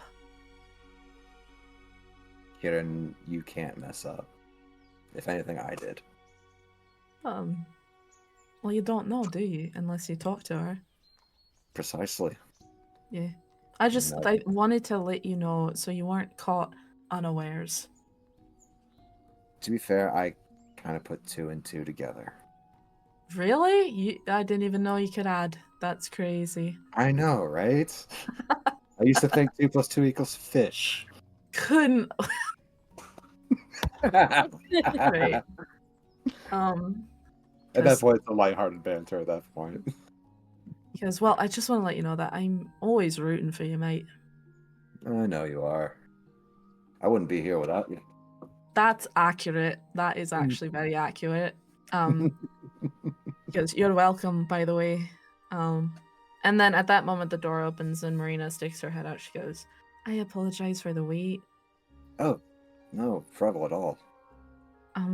Well, where were you going after this? I forgot.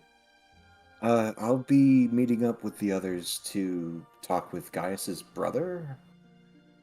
He's apparently one of the members at the church. Yeah, he's a up-and-coming priest, if I'm not mistaken. But Yeah. Very surprising considering Gaius. Well. Look at Avros and look at me, you know? She goes, well, I have to be heading back because I know that my mother is probably needing me for something regarding the funeral, but I will see you around then. Of course. Okay. At your leave, Melody. She gives a small curtsy to Lieutenant. She goes, Lieutenant Kieran, it is always nice to see you. And he goes, you as well, Lady Partington. I hope to see much more of you in the future. She goes, bye.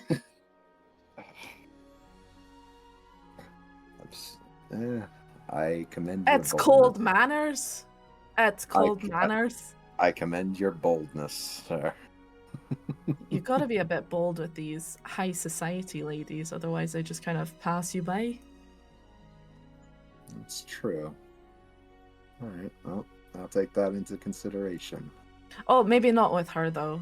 She seems like very like, don't talk to me, like don't even try to flirt or anything. Maybe that's why she likes you, because you're so bad at it. There's just this moment where he's just like, I want to strangle you, but I also want to pat you on the back. And he's like, anyway, I need to get in uniform to be more presentable at the border there. Of course. And you clasp each other's arms in farewell, and he lets you go on your way. He goes, I will keep you updated if anything changes. Much appreciated, Lieutenant. And, just let him, yeah. you know, and he'll just start dressing up and getting all his shiny blue and whites and head on out. Yeah. Okay, so then let's maybe hop over to Gaius. You were stopping at your apartment to, Look more get presentable. changed. Yeah. Yeah, who all is going with you, or are you going by yourself? I don't know who's following him.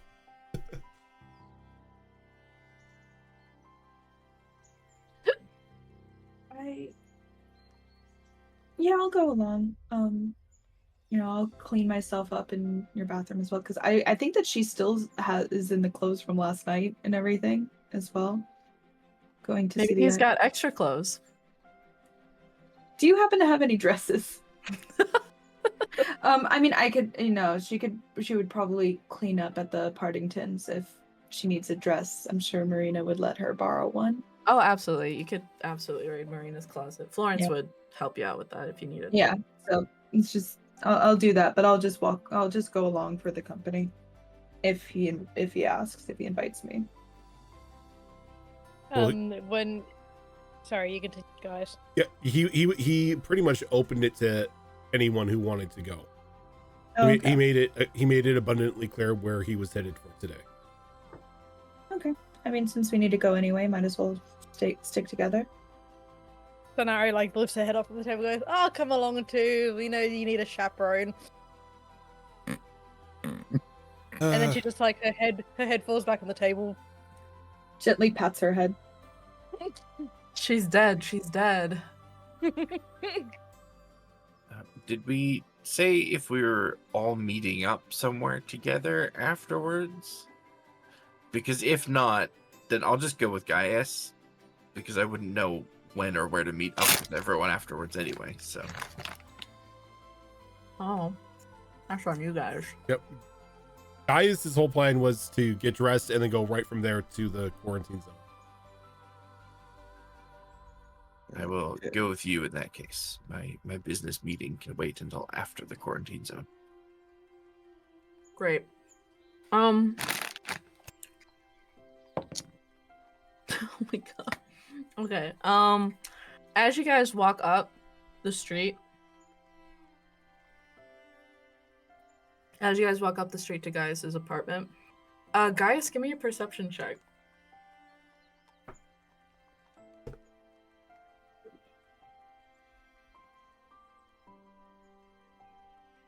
14.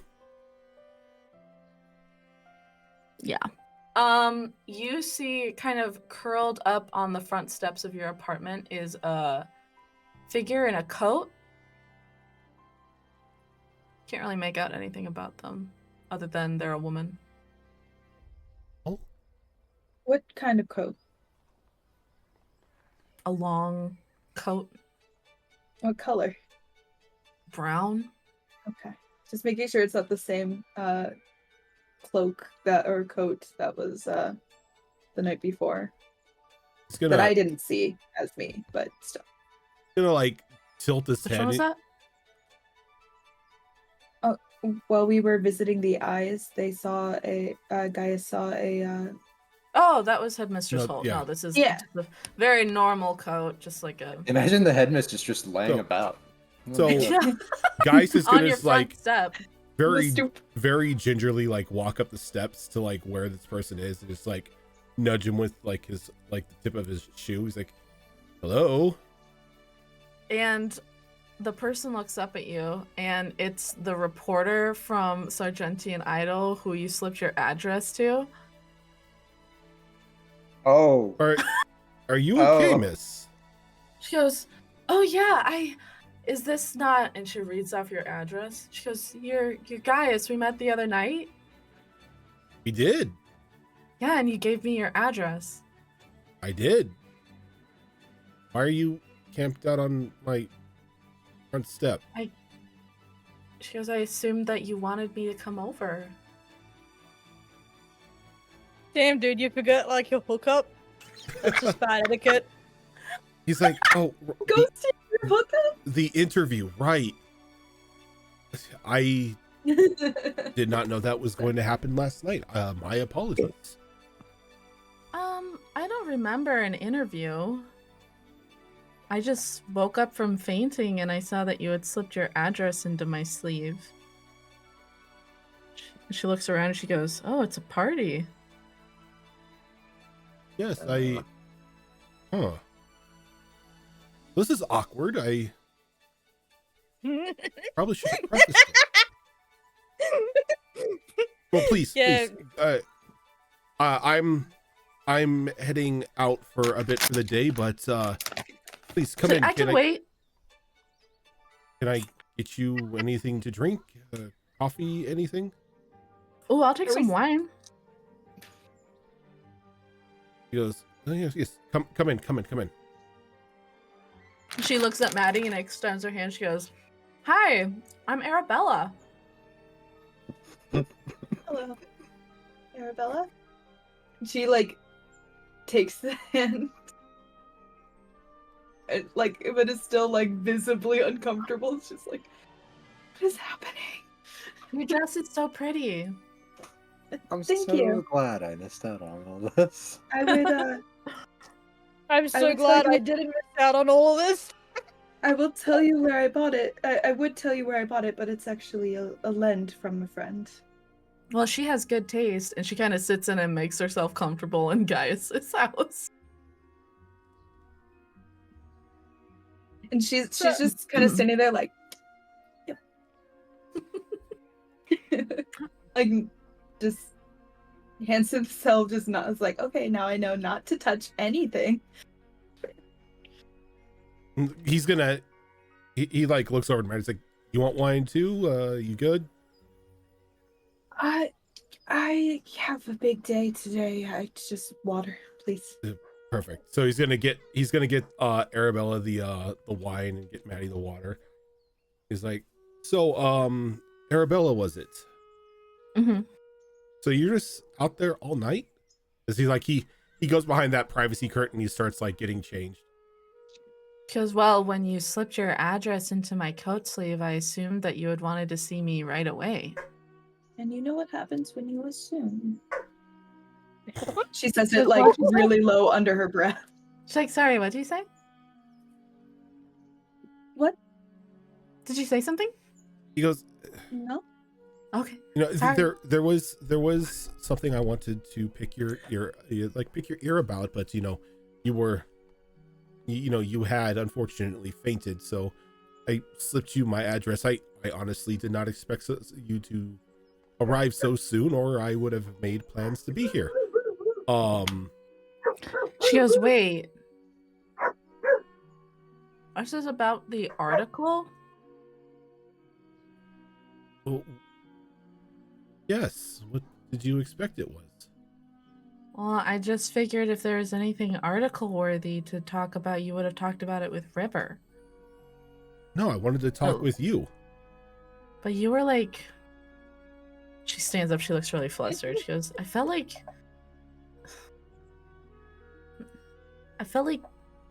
you were... Never mind. No, speak.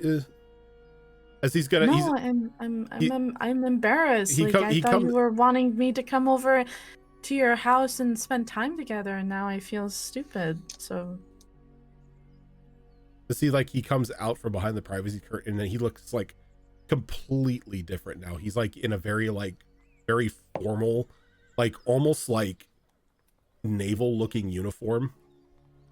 It's like very dark blue and black. It's like his hair is actually like styled, not just like the wild bedhead he seems to run around with all the time.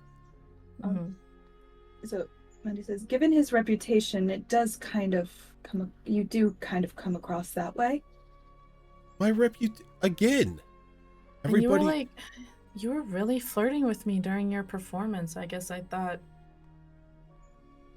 well, As I feel foolish now. And she starts heading towards the door. he like reaches out and he grabs her by the hand. He's like, and like he gets in really close. He's like,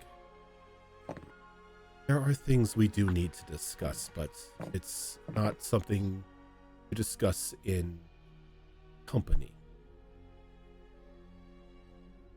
Why don't you discuss it with River then? She says as she tries to extricate her arm from your grasp. If that is your wish. She gives you a curt nod, and she gives Maddie a wave, kind of apologetically, and then a small nod to our Belriel and just heads out. Yeah, now Maddie feels kind of bad. Is he turns to look over at Maddie? He's like, honestly, did I come off like I wanted to sleep with her? Honestly, I feel that's just your, like, general vibe. You know, you breathe, Yeah. you breathe, and people think that you want to sleep with them. I honestly just wanted to discuss an article. Like, Maybe write that next to the address next time. Like, Yeah, add that to the notes. There's context. I was trying to asterisk, be... not a hookup. Look, I shouldn't have Asterisk, maybe hookup. Look, I shouldn't have We'll see to how it goes. emphasize that when people are talking with me, I'm not going to sleep with them. I don't sleep with everybody I meet. Just the wives. Oh, now you're getting on it too. We take you out one night on the town with the common folk, and all of a sudden, you start firing at me. No, keep doing it. It's hilarious. That's Yeah. what it is. I figured that because you left, it was okay. It's fine. It's fine. Believe it or not, I am actually funny and sassy at times. Believe Takes it or me a while not, to warm up. Believe it or not, I don't know that they're married. I don't intentionally go out looking for them.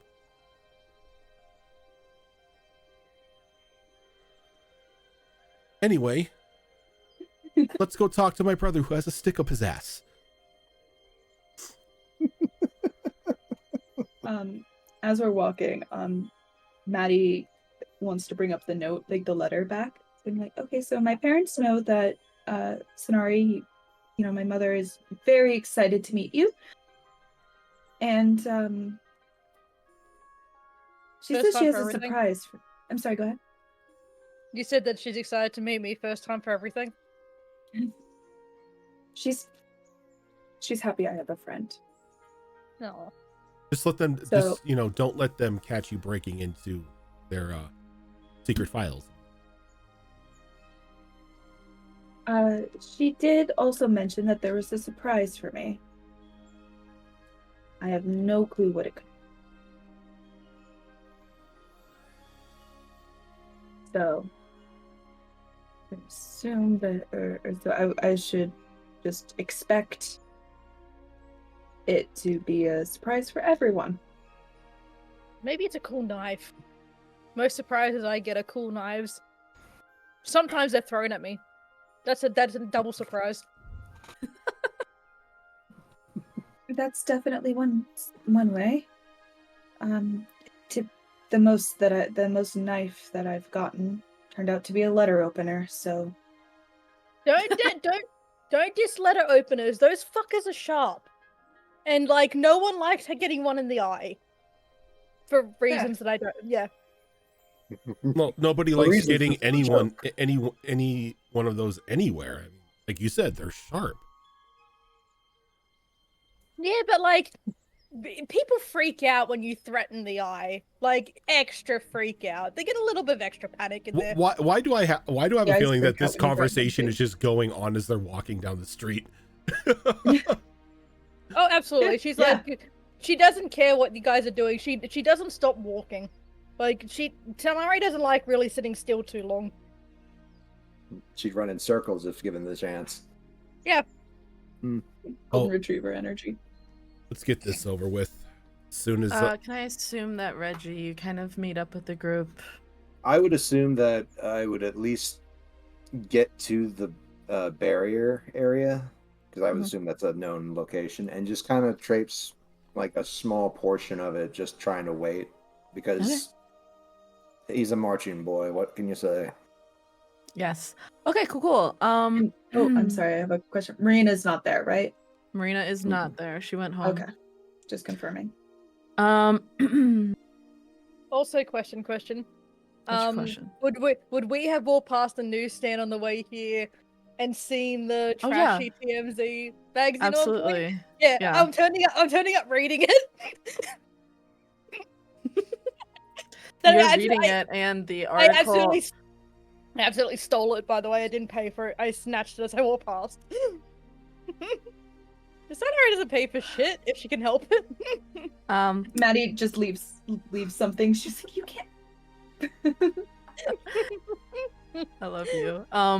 Yeah, you show up, and first thing you see, Reggie, is that big title that implicates Gaius, by the way. And then your little article about Marina.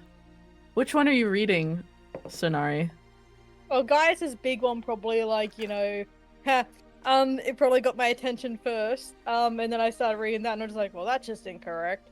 You would see that in the article that's kind of got Gaius's picture on it. They mentioned that a source heard from Gaius Tybalt himself that the wings were being used in this investigation, and that he was there the night that it happened, and he was very close with Lord Partington, and he was also kind of working to solve this just because he's just a good guy.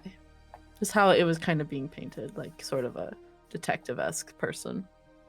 Damn, Gaius, you got some great PR. Who the hell is your manager? You think I have a manager? You know what? Good point. Fair. And then I would have switched to, like, you know, seeing the Marina thing. Went, ooh, this is gonna be fun when we meet up with Reggie again. Poor Reggie. I'm keeping in step with you while also reading it. You're just peeking over my shoulder. You guys all meet up at the quarantine zone. It is an enormous sort of it looks to you, the enormity of it looks like a wall, just a straight up wall. But if you were able to step further out from the city as a whole, you would see that it's a complete dome over the quarantined area of the lower edge, which is being ravaged by a plague. And there are certain zones where there are some guards there on your guys' side, who also speak with guards who are stationed on the other side, and kind of facilitate conversations between loved ones on either side of the dome, or friends, family, etc. And Gaius, as you walk up, despite having sent that letter and not receiving a reply, you do see your brother there. You can give me an insight check if you want. You can do it with advantage because it's your brother. Well, the first roll I did nat 20 for 23. You would see that your brother, he's usually kind of got a haughty air about him. Very sanctimonious almost. Now he looks exhausted. He's got dark circles under his eyes. He doesn't really look like he's eaten a whole lot. And you can kind of see with a nat 20, you can see that even though he's probably scrubbed his hands over and over and over again, you can see that there is still a little bit of blood and maybe some other viscera under his fingernails that he just can't quite get out. And he is wearing his priest vestige, which is very similar to our kind of priest vestige where they have the little collar. Except that instead of a square, it hangs down kind of like an arrow, sort of like this. It is white upon the kind of very navy blue of... That's just the color that they have for Lady Luridia. Very white on navy blue, but you can see there's just like a speck of like blood on that too. So he's not presentable. He's not really the put together, better than you brother that you grew up with. He's, dealing with a lot. But as you approach, kind of looks up and you can see he kind of rolls his eyes just slightly. He goes, Gaius, Lionel. you wanted to speak with me. Yes, I needed to speak with you. What could possibly be so important that it's taken me away from sick and dying people? It is the sick and dying people I need to speak with you. Oh, you actually care about someone other than yourself for once. That's interesting. You know damn well that I'm not some self-centered brat that everybody thinks I am. I help the people on the lower end as much as you do, in different ways. And no, I don't mean by sleeping with their wives. I don't cut really, you off on that joke. I really don't very much care anymore about how you spend your time. I've seen too much. It's not to Listen, be born. this isn't about me pestering you. This isn't me trying to do anything to make you mad. This is serious. Like, look at me. Very well. I'm being serious. I concur as he comes up. Who's Reggie- your friend? Reggie, Lionel, Reggie. Laridia, bless you, Reggie. Look, we have a possible issue that has to do with this plague. I've heard rumors that somebody is telling people they have a miracle cure for it. There is absolutely no way that anybody would have a miracle cure for this. That You is, know this, I know this, but I'm afraid somebody's gonna like this person. They're gonna start spreading this around, and He steps closer to the wall, and he goes, "Would this have anything to do with Lord Partington's death? I saw you had a big spread in the newspaper." he comes in. It's like, between us, between brothers. Now, do I know the church can't he can't technically rat on me because he's a priest? Are you in confession right now? He's gonna He goes, raise an Gaius, eye. do you wish to enter confession with me? You know what? I do. He kind of waves the guards off, and they give him a bow, and they step aside. You've never seen that amount of power from your brother before, by the way. They just do what he says, and they step aside a safe distance. And he goes, "Very well, Gaius. In our Laridia's name we pray. How long has it been since your last confession, my brother?" I don't think I've ever been in confession. Oh my goodness. Okay. Please tell me what your sins are.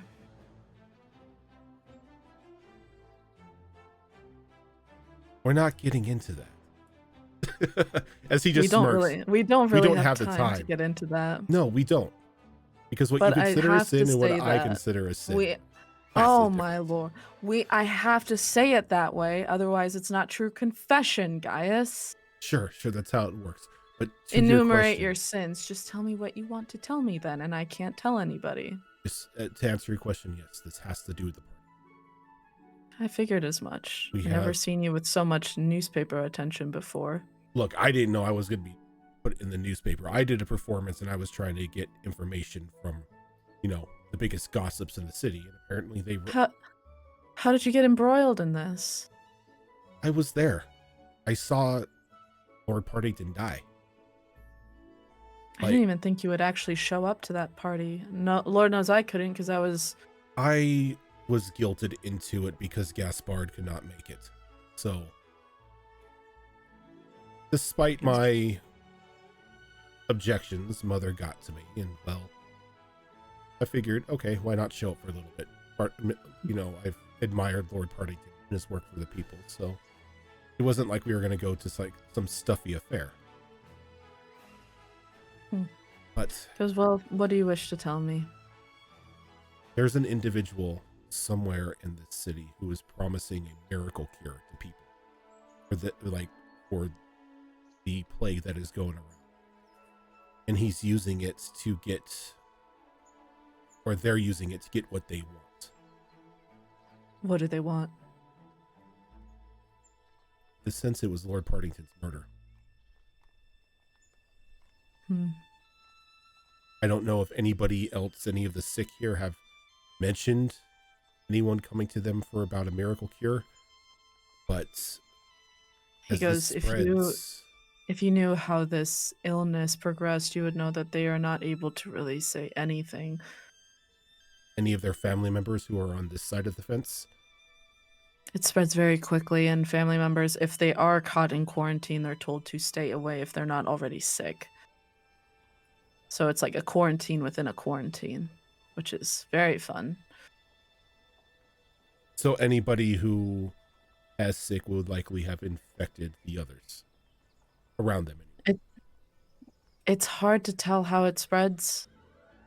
It looks, because I'm not a doctor, but once you have it, it's very fast.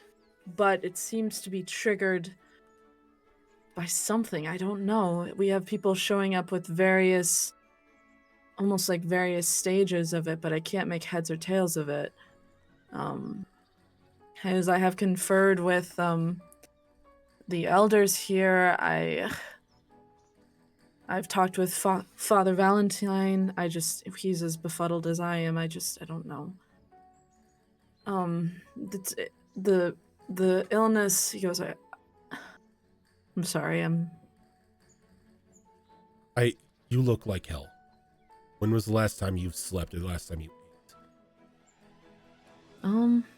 I haven't really looked at a calendar in a while. He goes, that's not important. He goes, the illness works in stages and it needs some sort of a trigger, but we're not really sure what triggers the next stage, because we'll have people in various stages, but they'll stay that way for a while. The first stage is a general fatigue, and a slight cough, and I don't know. Second stage is a sort of kind of a blackness under their skin at various pulse points, so like wrist, neck, throat, heart, etc., ankles. And he goes, and then goes, did you have breakfast this morning? I don't want you to lose your lunch. As he kind of like raises his eyebrows, like, I don't think my breakfast or my lunch will be in danger. He goes, after that, the third stage, which is the worst. You ever seen a beehive, Gaius? Multiple times, yes. These similar indentations seems to appear on their skin like a beehive, various holes. And it crawls up their body until it's almost like they're housing some sort of a creature, various creatures. It's really hard to tell. It just looks like it could be a home to something. The only other thing I would kind of compare it to would be coral in the ocean, where it's got those various holes in it. And at that point, their mind is pretty much mush, and it takes all of our men to keep them from walking out the door towards the ocean. The ocean? Mm-hmm. Well, that's where the first victims were found when they were at their worst level, but it was only their clothes that were left behind. They seemed to like fallen right off them because they become so emaciated. And there are people who go missing here, obviously, and their families can only recognize them by their clothes or jewelry that they might have shucked off them before they went into the ocean. And they're not ever seen again. But for some reason, they seem to make their way there, and it takes all of our efforts to keep them here while we try to work on a cure, but it's hard. Do you have anybody from the school looking into this? Headmistress I believe, Holt, maybe? Yeah, I believe she has been working with the doctor on this. She's the one who put up this quarantine dome. Great lady. And how are you and the rest of the clergy? None of you have come down with it? Some of our clergy have, yes. We are being very careful. I know that Lord Partington, rest his soul, was making sure to get us food and drink that wasn't contaminated by anything on our end, since it seems to be the lower edge that is dealing with this. So we don't know if it's ecological, environmental, biological, anything like that. So we're just trying to be as safe as possible by trying to have uncontaminated food. I've been sticking to that. Some of the clergymen, I don't know if that's something to do with it, but it might be viral. It's really hard. So we wear masks, gloves, etc. Make sure wash our hands, no cuts, open wounds, anything like that. Because we don't know how it passes. How many people do you have coming to this side of the wall on a daily basis? I know that that people are allowed to come speak to the infected. Not many. Once they're infected, they soon get too tired to move. They kind of come here to see if there's any news, but the guards don't have much. I try to help people if I can. Come down here if they ask about a relative or something and try to give them information, but it's hard. I don't know everybody's name and they're not really able to get it once their tongue starts to swell up. I feel terrible. All these unknown people, and I can't help them. You're doing what you can, brother. I know those words are hollow, maybe coming from me. But you are doing your absolute best to help these people. He sighs and he goes, I shouldn't have come at you so hard when you first arrived here. It's habit, but I know that if you're looking into this, I know you're doing your best too, so I'm sorry, Gaius. It's understandable. I mean, I'm kind of a clown. But this I'm taking with seriousness. Well, sometimes we need clowns. Sometimes we do, but sometimes I need to paint. I believe that you are taking this seriously. And I know you care about these people. If you hear anything from anyone promising some sort of miracle cure or hearing whispers or rumors, please reach out to me. We need to find this person. Have you spoken with the doctor or Headmistress Holt? They're next on the list. I wanted to come to speak to you directly, seeing as how, well, technically are on the front line of all of this. If I can offer a bit of advice, I've found in my studies that corruption, people usually, when they are seeking corruption, they'll offer anything. So it's possible that whoever was offered this miracle cure was offered it because it was what they needed. It's possible that this person is just offering whatever to get people to do their bidding. So just don't keep your vision too narrow. And like that, brother, you have given me an idea. I have to be good for something, I guess. Well, you are the best of us, and I'm the opposite on that end, so it's time for me to play to my strengths. It's a sad day when the best of us can't even help sick and dying people, but thank you. Because I have to be getting back. We are understaffed there, and it's just so many day after day after day after day. So if you'll excuse me, brother, please don't come back here again unless you absolutely need to. I don't need you getting sick, even tangentially. You take care of yourself. I don't need you getting sick. Lady Luridia bless you, brother. Oh, if anyone she should bless, it should be her brightest. Hey, Caroline. Goodbye, Gaius. And he turns and heads down the street. And he's gonna look at Reggie. I don't want a word about how responsible I sounded. I'm proud of you too. I don't want to hear that either. I'm you.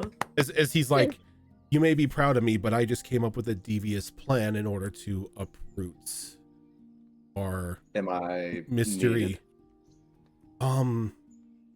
No, my acting is needed. Ooh. Another performance. Okay. No. Think of it this way, Rich. Hmm. This person has already preyed on somebody who was afraid that they were going to lose of loved ones to this plague. I have a brother on the front lines. Oh, for fuck's sake. What if dear old Gaius Tybalt would be willing to do anything in order to help clear up this whole ordeal in order to make sure that his brother was secure from the sickness? Oh, you bastard. I like it. All right. Now, do we all hear this too? I don't know. How close are you? That's why I'm asking. Like, Yeah. 'cause Wait, I know that- we'll back away from the barrier a little bit and meet up with the group again. I mean, I was trying to listen in on Gaius' conversation with Yeah, his I brother. wanted to listen in too. I was being respectful. Everybody was just like eavesdropping. We were looking respectful, but we're not acting respectful. We're just like, they all like, used me as a wall to just go. yeah, pretty much. exactly. I'm just We're standing in a there, like, line trying to be behind. far enough away. It's like, Yeah, no, 100%. That is a dangerous game. yeah, that's a lot of. It's a gamble. It's definitely a gamble that has a chance. I do like gambling. Everyone has their vice, I suppose. And considering this, I hold up the paper. Everyone's very aware that Gaius Tybalt has an interest in what's happening right now. Maybe, I don't know, you might be a bit too public. I am a man of the people. Hmm. It wouldn't be hard to make it well known that you do have a brother on the front lines. I mean, you already have an in with getting an interview of the paper. As long as you make sure they know it's an interview. Right? I had no intention of sleeping with that individual. That was supposed to be step 2 of my previous plan. And well, they What did I mistook miss? it. I slipped my address to one of the reporters that passed out during my performance. Right. She was sleeping on my doorstep. Awkward. Yeah. Yeah, Yes, like I'm you glad- bring your date home to meet your other date. Like, you know, usually you talk about that kind of thing first. First of all, they didn't look old enough. But then again, um, It's like, Oh, is it? Sorry, out of character. It's because he goes after MILFs and everything Yeah. usually. yes. Like, I remember you were trying to get a reporter to do an actual interview. I remember that part of the conversation. So that morning or that interaction, I can understand being a little confusing. Okay, so other than that, do you still have an interview coming up? I can see what I can do on that. So Very well. as he looks over to Sonari, how willing would the eyes be to clean up this mess? Assisting. I mean, if whatever you're doing is going to help with the common people currently suffering, then, you know, we're all good to go. But I can't really promise too much shit. I'm not exactly that high up, and they're also kind of pissed at me. Oh. I just need you to work your magic and I'll work mine. I just need to get information spread out amongst the city that I'm looking for a cure. It doesn't. Oh. We can get that done. That's easy. You can spin it as you spoke with your brother, and he talked about how horrible it was, and he doesn't have to be the one who's sick because he's not. I just think that whoever's doing the interview would do some journaling and realize that he's not. Or it would just, I feel like it would all come back on him, and that is the last thing he needs right now. As he smiles and he kind of like points at like the himself traditional suit that he's wearing. This was to catch eyes today. Individuals who are looking to cause mayhem, or in this sense, sell a miracle cure, probably going to be catered around. I rather just thought that you really wanted to go for a navy look. I hate this uniform. That, This is my family uniform. I hate this uniform. that does look oddly familiar, almost like the actual navies, but just slightly off. The color looks nice on you. Well, at least there's that. But no. Sirena. What? Sorry, talking to Effie. Sonari. Yeah, I mixed up the letters N and R. Please call me Sirena, and I just stare at you. Sonari. That's a new one. Just the frog blink. Yep. Is there a way you can pass a message along, at least, back to yours? Yeah, I have ways. Okay. O does not wish to be sprung. And he forgives G. Well, at least someone forgives him.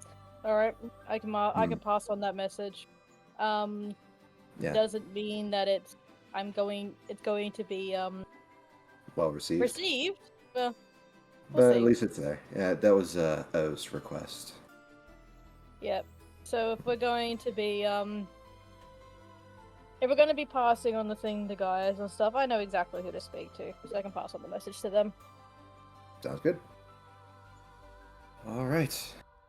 Well, I'm free, so where to next? What time is it? Yeah. I would say about midday. So We're going like, over you. yeah, Sorry. probably about like noon.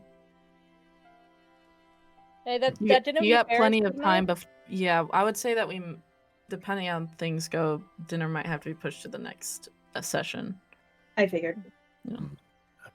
Guys, did you mention that you were going to see Headmistress Holt? Yes. She's on the list. She's on mine as well, but for a personal matter. What, do you need a killer or something? That sounds like. Very ominous. I mean, if you do, like, count me in. It's like kind of like what I'm good at, but like I need payment. If And I I- was going to do that, I wouldn't have announced it. You see, that's why that's so boring. Everything's spoiled for you? You already know all the details? Yeah, You'd rather have it all up here in your imagination spinning? exactly. See, he gets it. It changes things up a bit. Like, you can only stab so many people the same way. Meanwhile, we're in public as you're just casually talking about all this stuff. You can tell, but the thing is, like, she's also just like saying it so I mean, exaggeratedly. She has a point. I am a fighter, a duelist, so I can reason without losing my head. It's fine. Also, I'm talking to a member of the Wings. If anyone got like offended by it, it should probably be them. Real quick, DM. Can I do a history check to try to rectify that botched insight check that I did last night? With Florence? Yeah. She's not here though. No, But you want to but do a history check? yeah, to try and just recall the details of that moment. Like your arrival and her looking totally fine. So you're wanting to kind of get a better insight now that you're remembering it? Yeah, because there's some things in Gaius's conversation that makes me think back to that moment. You can do a history check. I would say since you rolled so awfully, you might have to do it with disadvantage. That's fair. I'll take it. Sorry. A disadvantage is better than nothing. I mean, I'm proficient with history, so this should still be decent. 19. As Gaius is recounting all of this to you, some of his words kind of trigger a memory in your head of last night when you met Florence at the door. And I guess as you recall, back then you had been really tired. It was the middle of the night. But now that you're awake, got coffee in you, breakfast, and Gaius is recounting this information, you remember Florence at the Partington's estate. And she was looking exceptionally tired.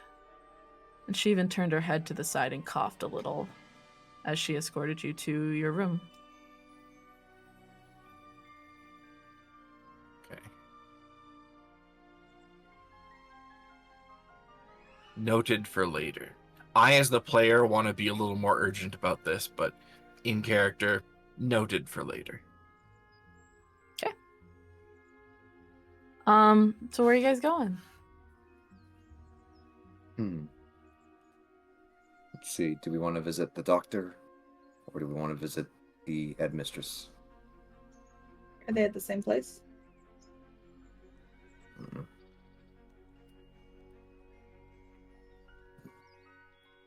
We could.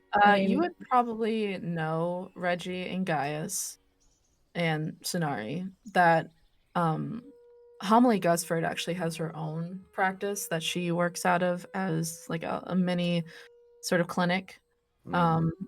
She did stay at the Partington's house for a while, just examining Lord Partington's body. You can assume that it's been released back to the family, that she's probably back at her clinic. Headmistress Holt is obviously at the academy. All right. I want something I'm going to suggest here. I want to speak to Dr. Gusford alone. In order to enact part of this plan, I need to look desperate. I see. Okay. Not be walking around with an entourage. All right. We can meet you back at the academy. I'll meet you there. Okay. All right. Have you got a hooded cloak to like make it look like you're trying to disguise yourself? You gotta like that. That's gonna draw so much attention having a hooded cloak in daylight. It's gonna work out really well. Make sure you have that when you go into the clinic. It's just like, I'm Gaius Tybalt. That's enough of a bright spot to stand out on anywhere. Oh, I guess. For a writer, you have no fun for the dramatic. No, I saved that for my books. That's fair.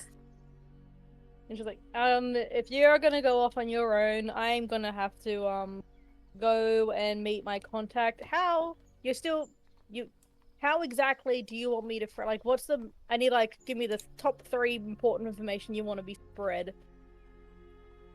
I am desperate to find a means to end this plague quickly to save my. Yep. Perfect. Gotcha. See, I don't like this plan. I think it's a good idea. However, it's just, I mean, don't you think that Dr. Homily and she would be talking to your brother? She would know that he's not infected, or at the very least find out later that he's not. Look, I know the doc knows full well if my It's brother an isn't infected. easily disputable lie. I'm not going to say he's sick. You just said That he wants the sickness to be dealt with. Maddie, you just said to save your brother. Yes. In the last sentence. Maddie, I am a professional liar. Okay? I am spreading lies and misinformation out to manipulate people to come to me. It's spreading a web. Sonari, can you give me a history check, please? With advantage. Gotcha.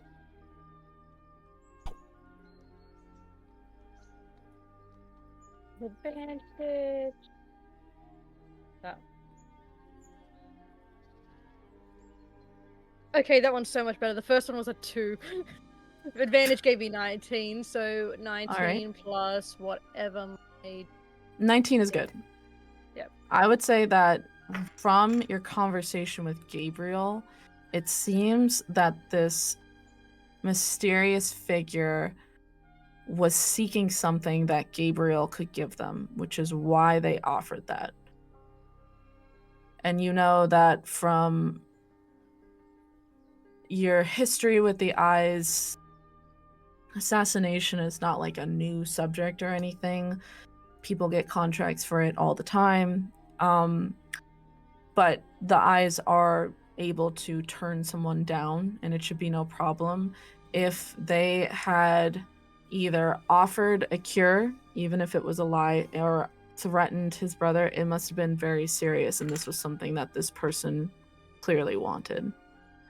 Someone was seeking something out specifically.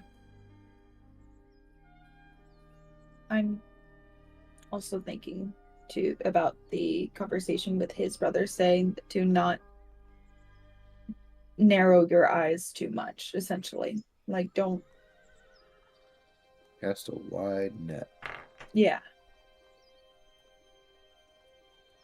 I'm gonna chime up and mention and just like, you know, it did seem like that from what's been told, he wanted something out of Gabriel. And if you know your eyes, people, Gabe is the one to speak to, especially about assassinations. Like, you want shit done, you go to him. So, what could you offer someone enough that they'd be willing to take advantage of you like that, Gaius? Well, why not my family fortune? I have just recently been informed that my father wishes to discuss with me about taking on a job at the family in the family business. Do I know at all what the hell the Tybalts do? Like, I would assume that you would. I would think that the Navy outfit and everything might give you a little clue, but yeah. I don't know. Maybe Sonari's stupid. But Sonari just kind of like, she stares at the Navy outfit, just like, look, unless like your family are like military like brats or something, I've got no clue what the like you could go to sea you could go to sea to be weird fishermen for all I know. Sonari, we technically control the sea. We are like a huge proponent of supplying the Navy with ships and their weaponry. Like, pretty much nothing goes out onto the sea without the Tybalts knowing. Huh. Good for you. Sonari really just does not pay much attention to anything outside of a little bubble. like as much as it hates me to go home, as much as it hates me to speak to my father and possibly take on a job with the family business, it gets my desperation noticed. Maybe it's worth the sacrifice.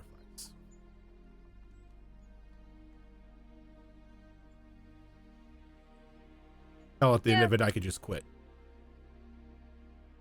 I mean, like, you know, what else are you gonna do? Disappoint your parents? Like, I can tell that you've probably, like, exceeded that a bit just from the conversation with the brother.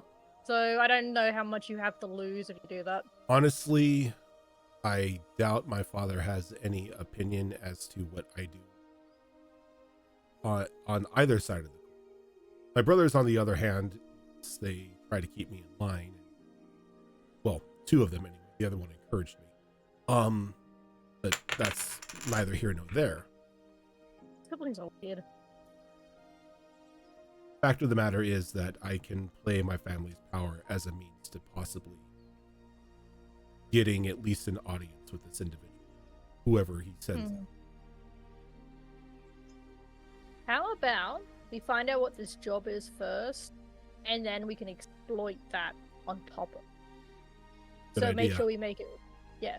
We can use that as be like, by the way, this is Gaius Tybalt. He's recently been put in charge of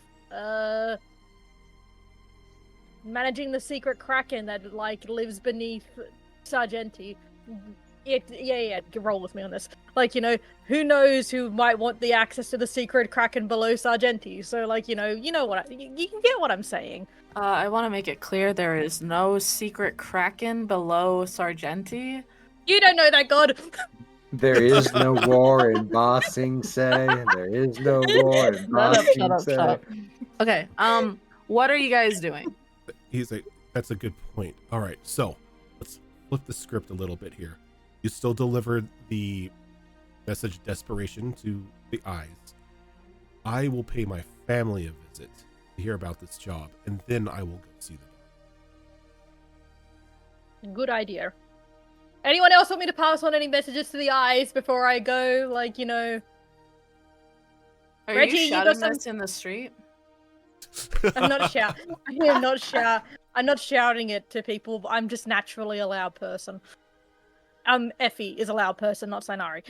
Just like, I just turn to the others and go, anyone else want to pass on a message before I go?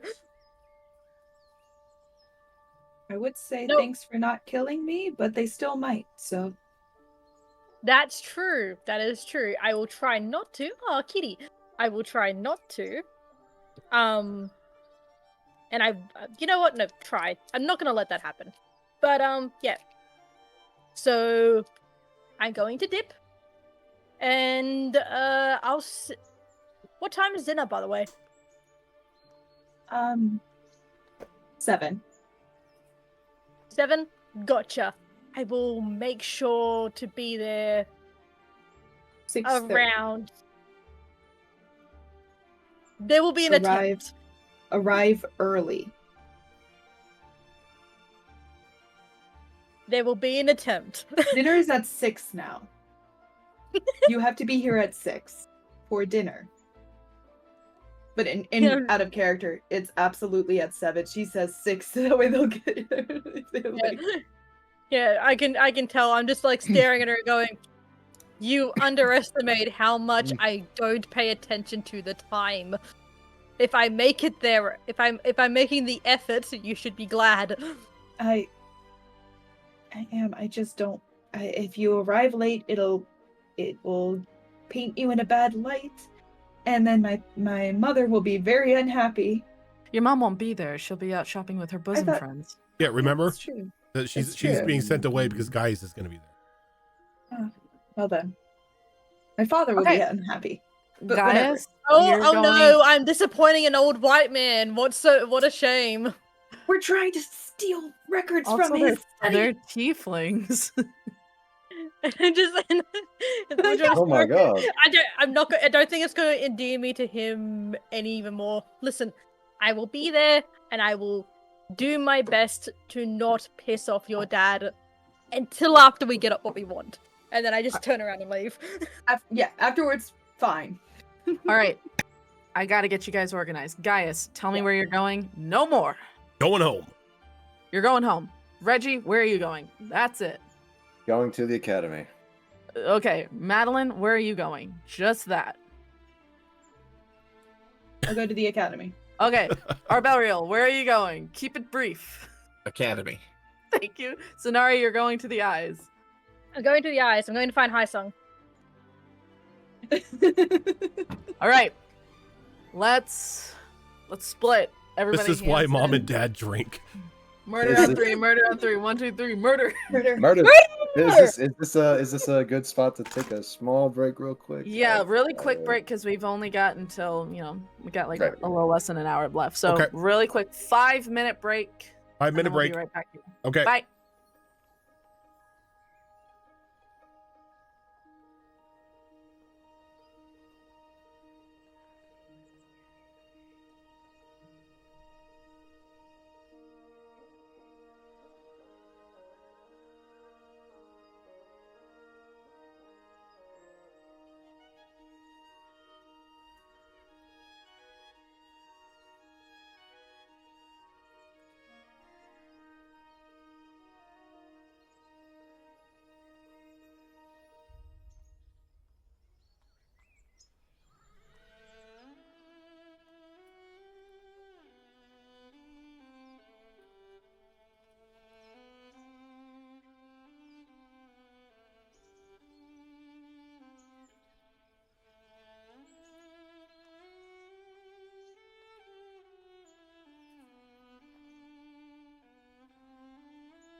feedback? And we're back.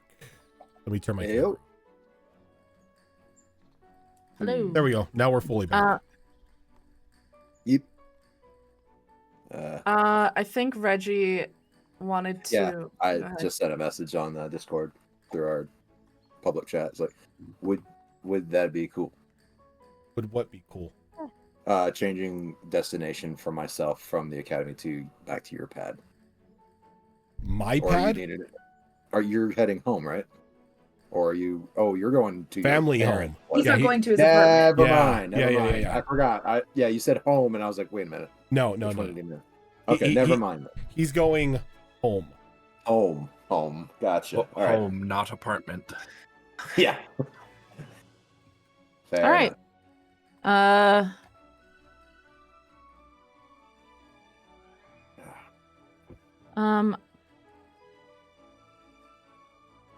So are you going to the academy, Reggie? Okay. Yeah. Original plan. And Maddie, you're also going to the academy? Yes. Okay.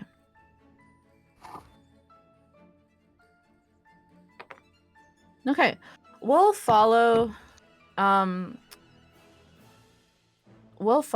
the folks who are going to the academy first. I just rolled for that just because I don't know where to go first. You guys make your way down the street. And more towards the center of the town, or the city. And you once more come across the familiar striped building, tower that is Our Lady of Life Academy. I think I'll just be following our Bariel, since considering he actually has business with the headmistress. So. Okay. So what are you wanting? So what are you guys wanting to do here, Maddie and Reggie? Aside from listen in on the conversation, if allowed, probably looking around for specifically any classes along the way that might already be implementing the arcane knights. Okay. Maddie, what about you? I would probably, go to listen in and everything and see, as well as. Were you wanting to talk to Headmistress Holt about the plague? Or no? I didn't know if that was a thing. I don't actually know what Gaius had in mind for a conversation with her. But I have some personal stuff to talk to her about. Maddie doesn't know what she's doing. She's just going along. Would Gaius have let us know if he wanted any questions answered? Nope. Okay. Cool. Okay.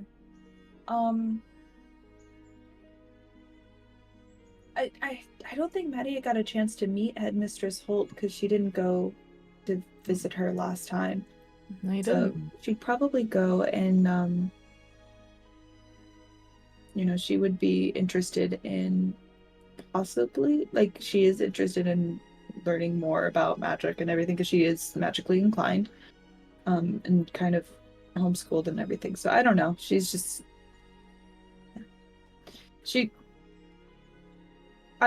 when you asked me, I panicked. That's okay.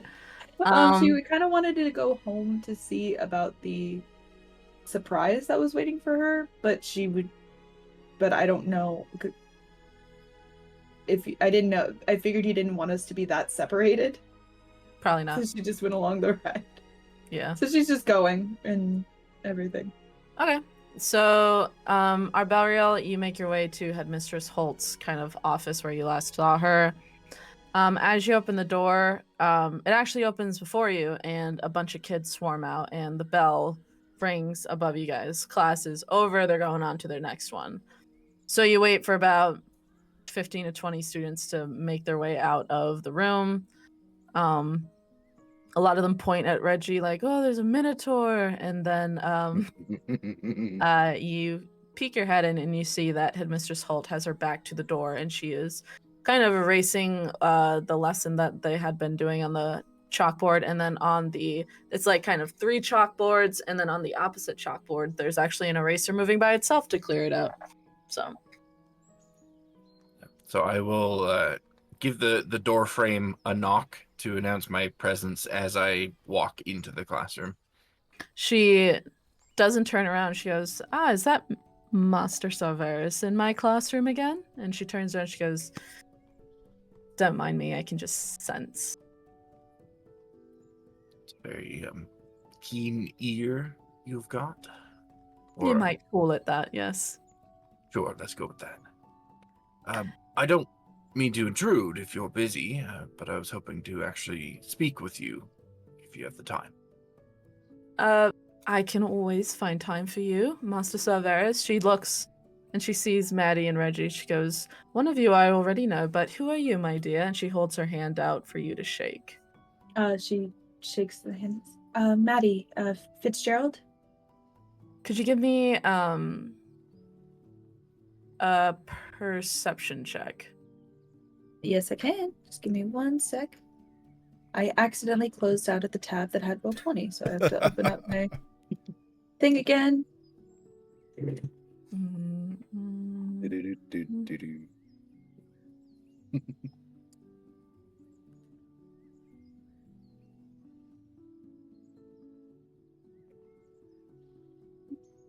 Perception. Total of 18.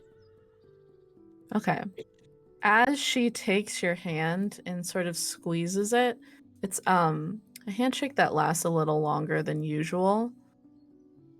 And you see almost like a flicker of something behind her very dark eyes. It's almost like a green.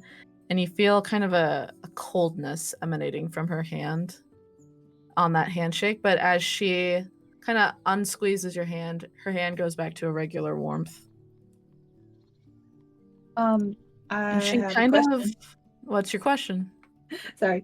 I have previously used detect thoughts on it. Would that be something that if you were to shake hands and cast that spell, that would be a thing? I would say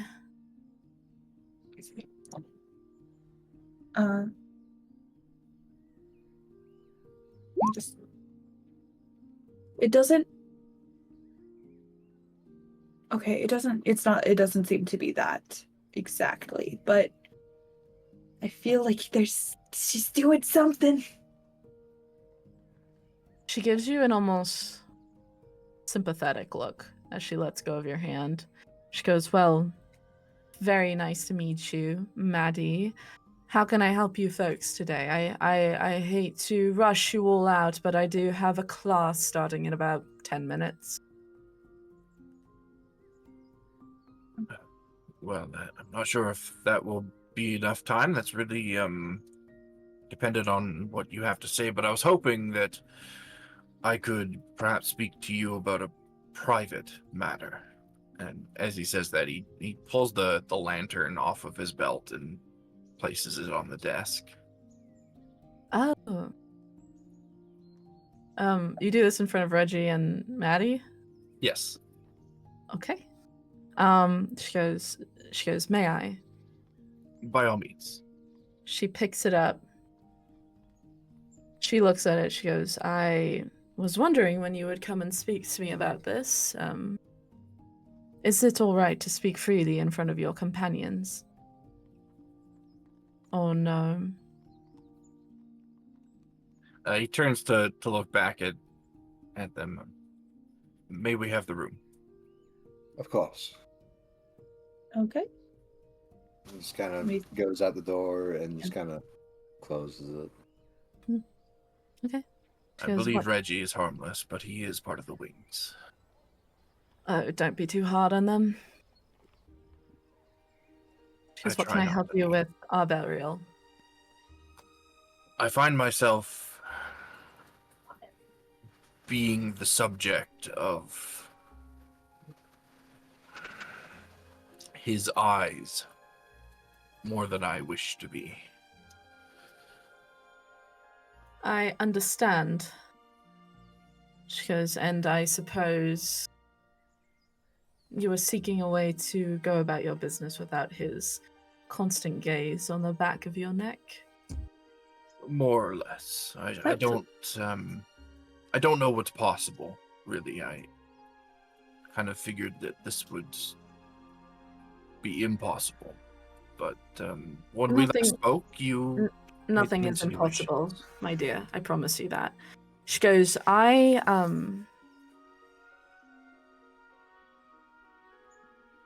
do actually, and she stands up and pauses. She goes, this business of yours that you wish to conduct from under the nose of your patron, it's not illegal, is it? I don't think so. It's all right if it is. I just like to know, so if it ever comes back to me, I can plead ignorance. And she kind of starts rummaging through her shelves of stuff, and you can see just more than... It's almost like a strange optical illusion, but you see like this one shelf that reaches up to the ceiling. But as you actually focus, you can see that the entire wall comes into focus as just walls and walls of shelves where you had originally thought were windows. And as she kind of goes through, it's got more merchandise than your best stocked store in Sargenty. And she plucks down an item and she goes, are your ears pierced? I have to look at my art. Hold on. I don't remember. I don't think he had pierced ears. If they're not, if they need to be, they can be. She takes down a small earring, and it has a hand in gold laid almost like a stop motion, and it's really tiny. Probably about that big. That would hang off of a hoop. And she goes, this earring, should you wish to wear it, upon your command, you can create an impenetrable sort of column that you can stand in with one other person if you wish to have a private conversation. And you can form it to your body to leave out, say, a lamp hanging off of your hip. While you're in this column, people can't hear you, people can't see you, and you, unless they can really see, like they really focus, you just seem like almost a shimmering, like a heat wave. This lasts as long as you concentrate, so. But it's quite useful. I use something day to day, and she pulls back her hair, and you see a similar earring, but in silver, on her ear. So essentially, you didn't really need to dismiss Reggie and Maddie, if I wished. Oh, this is certainly more than expected. Your abilities and your resources never cease to be a marvel. Thank you. You're so flattering. She goes, now I have a question for you.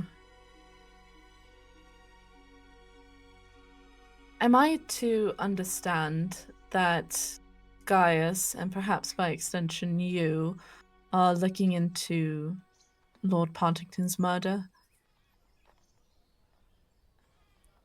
We are poking our noses perhaps where they don't belong, yes. Well, who can really tell you where your nose belongs except for you? She goes, I just want to say, if you are in need of assistance on that, you can always come to me, Arbeliel. We may very well take you up on that offer, and in fact, I believe Gaius is planning on stopping by later today. Understood. I have been helping the very best I can with this investigation, but there are several other things on my plate, not the least of which is the plague in the lower city, if you didn't already know about that. But I actually just came from the lower city, just outside the quarantine zone. I know me going down there, it happened. She looks at you, she goes, you are very much full of surprises. I am learning that to be true about myself, yes. It's not a bad thing. But it I can should be a go- dangerous thing.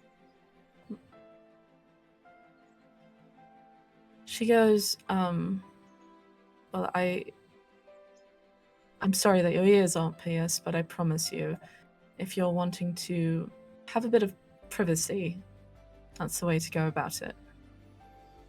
Well, the piercing can be rectified quickly and easily. I would offer, but I actually botched my sister's ears when we were 12, so Oh. yeah. See, I was just about to ask you to do it, but perhaps I will seek out a gentler hand. I can't be good at everything, can I? Fair enough. She goes, was there anything else you were needing? That is more than enough. Thank you. Excellent. It seems almost farcical to say this to you at this point, given your resources, but if there is anything that you ever need, do not hesitate to come to me. She kind of cups under your chin a little bit, very fondly. She goes, you're very sweet to offer, but I can handle pretty much anything.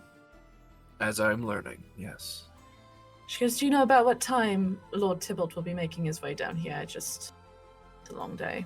I do not even want to venture a guess as to what his plans are. Man with a plan. That's no trouble at all. I'm finding he is more or less a man that flies by the seat of his pants. When I was his age, I did quite the same thing, but now I am a teacher and have to be just a tad bit more responsible.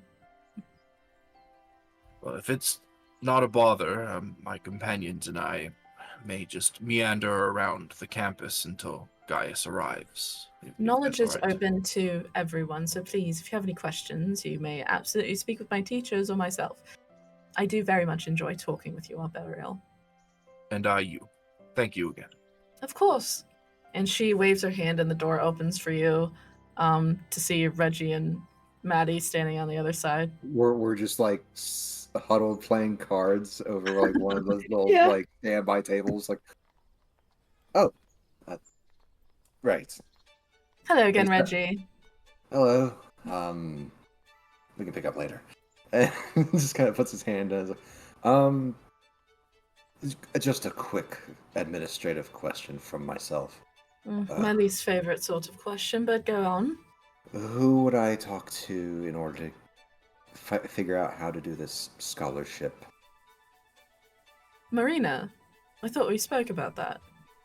Oh, I thought it was actually someone else within the school that handled those paperworks. No, she and Avros have been the ones who have been sort of putting the class together. Their acceptance of students is in its very early stages. We've only got maybe like 2 students interested, so it might be a very small classroom. The only administrative stuff we have to figure out is where we're going to put you all when the classes do start up. But if that's something that you're interested or keen on joining classes, you would either speak to Marina or Avros about that. And then they would speak with me and let me know that they're adding on another student to their roster. Very well. It's said and done. Did you have anything, Maddie? My parents know that I'm magically inclined, but most of what I do is pretty casual, minor things. I wasn't taught much about it in school. In regards of administrative things, is there a application for the college? How old are you, my dear? We could just have her as like mid, what was that? She was like just out of high school, so she's probably around like 19. What's that? 19, 20. She approaches you closer and kind of peers into your face. She goes, I think I may speak with the other heads of the academy and see if I can't fit you into my class specifically. But only if you're comfortable with that. I it would be an honor to learn magic from you. Granted, you are a bit older than some of our other students. They usually start studying at the age of 5. But that does no measure of worth. You can start greatness at any age. And she goes, I do sense a lot of power to you, Miss Fitzgerald. So that would be very interesting to delve into, but only with your consent. Of course. Yes. Excellent. Well, I will speak with the heads of the academy as well. I'm sure they won't have a problem since this is my school. And I shall be in contact with you, Miss Fitzgerald. Is that very well? Thank you very much. Out of curiosity, and I won't keep you, do you have a study of magic that you're interested in? Otherwise, we can just see what calls you. I truly have no idea. I do mostly small things like dancing lights and minor illusions. It's simple things really. But I did recently learn knock. It's very useful. It is. It's one of my favorite spells. She goes, very well, my dear. I'll see if I can't speak with the heads and get you entered in as soon as possible. We are nearing the end of the school year, so it might have to be next year. Yes, I was about to say, it doesn't have to be now. Of course. Just for the future, I'm interested. Excellent. And as you guys are speaking, you hear the footsteps of several little feet coming down the hallway. She goes, it looks like my next class is here. I do have to take care of them. But I will be seeing all of you shortly, I'm sure. Reggie offers a bell, collects his cards, and heads on out. And Thank as you. we're leaving the classroom, our Belriel turns to Maddie. Madeline, you Yes. look like you have a gentle touch.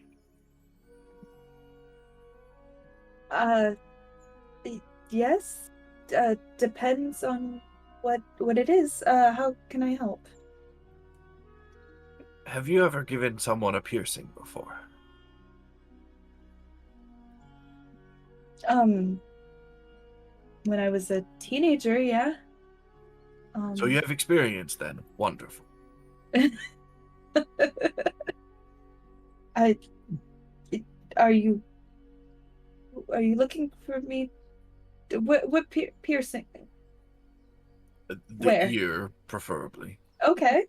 I have experience piercing ears, so that's something Wonderful. I can help with. Where else would you get a piercing?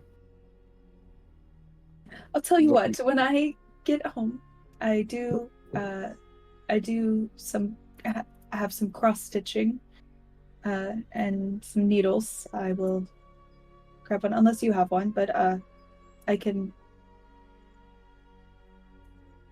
grab I have what's needed. an earring. It's not the sharpest thing, but No, with a bit of force. no. It doesn't pierce the skin. It rips and tears it, and it will leave a nasty scar. It gets stuck halfway through. I've learned from the experience. Does not Maybe work. that's what she did with her sister. Maybe. Yes, whatever you think is best. I will pierce your ear as soon as I have the equipment available to me and the time. Thank you. Thank you. Okay, so you guys all wrap up there. We still have a little bit of time left. Let's hop over to Gaius. Gaius, where are we going, mate? Going home. Okay, Going so you go to home. the Tybalt estate. Fun. No, it's not. Yeah, it is. It's fun for us. Is it a beach house? No, that's Damn. tacky. It's a As you submarine. pull up to the familiar front of your house. How are you feeling? He's steeling himself for the inevitable. But he is reminding himself that this is technically for a greater good, so he's willing to put on that mask. Sounds good. You pull up, and the footman at the front door like does a double take. Like he doesn't expect you to be there. He goes, "Lord Tybalt, I'm sorry." He opens the door for you. He goes, "It is good to see you, my lord." Just call me Gaius. There's need for the Lord. And you know this guy. You know you've told him like 15 times to call you Gaius. He just doesn't. And you walk into the marbled floors of your family home. There's no one there to greet you, but that doesn't mean there's no one in the house. He's going to turn and look at the doorman. What is the doorman's name? Michael? Michael, are my mother or father around? They are both in the drawing room, sir. Perfect. Thank you. Of course, sir. And he's going to make his way to the drawing room. I don't even know what a drawing room is. It's just a place where people would chill, smoke cigars, read books. Oh, the living room. Gotcha. Yeah. So as you enter into the drawing room, you see your mother is there kind of chattering away while your father smokes on his pipe and she's working on her needlework. And you enter in. And as you enter in, do you say anything? He's going to just walk in and he's going to stand there for a moment. And your mother looks up and goes, "Oh." She stands up, she goes, "They didn't let us know that you were here, Gaius." I arrived unannounced. And your father goes, "That doorman is going to be fired immediately." You don't need to fire him. He let He's me not doing in. his job very well, is he? He let me in and he told me where you were at. That's all not I how we needed do to know. things here. And he goes, "Well, have you finally decided to grace us with your presence for the meeting that we asked for several days ago?" I don't know if you've seen what's going on outside, Father. Yes, was you're a very murder. much a hero. There was a murder. I am Yes. not a hero. There was a murder and there is a plague going on around the city. Not here. Things needed my attention. But yes, I am here for our meeting. Because why don't you sit down? He's gonna stand for just like maybe a second too long, just to show a little bit of defiance, and he's gonna. Your mother kind of scoots over on the sofa to make room for you, kind of trying to make sure that your father is appeased. And he goes, "Before I say this, let me know that it gives me no joy to say this, but your life choices have led you down a very different path than what we had chosen for you originally. I understand that it makes you happy, but at the end of the day, it really comes down to family. With that being said, as your mother has tried to get me to do time and time again, which is accept your lifestyle, I'm wanting to speak with you about a matter of business." She said as much. Your books that you write, they are successful, yes. They are. We've recently come into funds that would give us the means to buy a printing house, so to speak. And we could work alongside with your editors and whatnot and see about maybe giving you the ability to publish more books if you so wish. But, because with this freedom, there have to be some strict rules. There's none of this smut that you've been putting in your other books. Topics that are family friendly only. And with these, with this printing house, we can put out more of your books. A small share of it will go to the Tybalt family as a whole. I am not going to lie. I honestly expected this to be an offer to, well, get into the naval part of it. I honestly did not expect you to come to terms with my writing, but this is Well, I haven't really, but it was your mother's idea.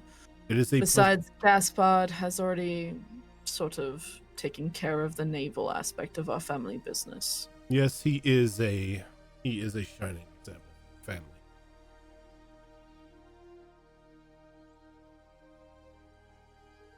I was going to show up today with full plans of turning down the offer, but after hearing exactly what it is, I would be a fool not to accept.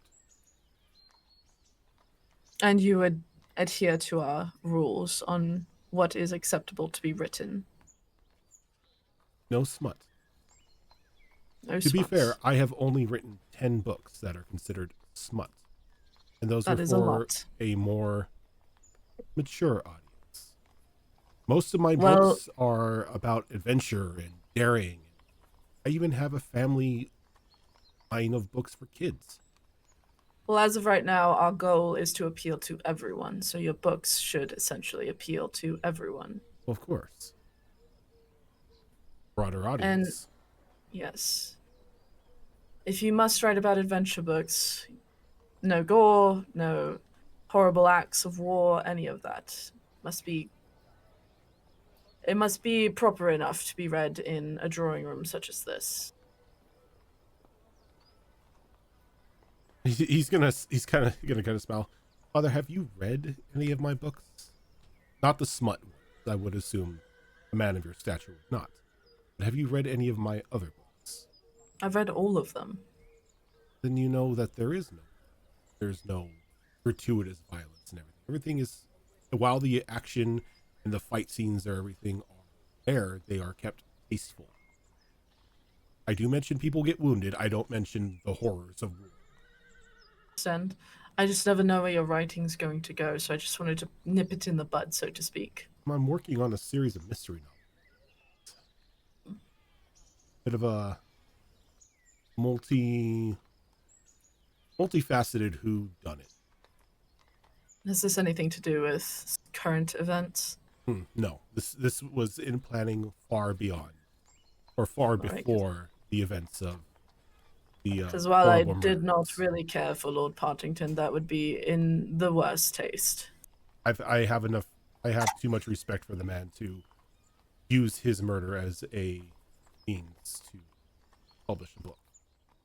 Oh, don't tell me that you've jumped on the Partington train as well. I've always been on the Partington train. Would be heroes, thank you for that raid. Would be heroes! Welcome, I- Raven. Hope y'all had fun. I have always been somebody who has wanted to help those in a lower stature than us. That's sanctimonious man, really. Yes. Interesting. And he stands up, kind of dusts off his jacket. He goes, well, I will leave you to speak with, manager of our businesses later about how we will go about signing contracts and whatnot to get this going. Of Is there course. anything else you require of me, my son? At the moment, no. Excellent. And he walks out. And your mother turns to you. She goes, he's under a lot of strain. I'm sorry. He's under a lot of strain. Have you talked to Lionel? I have spoken with Lionel. Have you seen him? Yes. I go down and talk to him at quarantine every week. I'm worried. Lionel is a grown-up. And he knew what he was getting into, joining the church, and it's unfortunate that this happened. I'm looking into a means to end it. And And what? The sickness. The circles I travel along in have provided a whispered possible fix that I'm looking.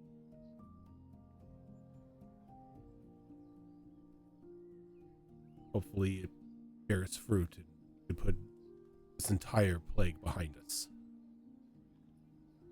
Your brother has been Gaspard has been working only tangentially with those who are looking for an end to this plague. I'm sure you know that at the end they walk into the sea. That's what Lionel told me today. That's what he told me as well several weeks ago, and he also told Gaspard. They've been looking into where they go.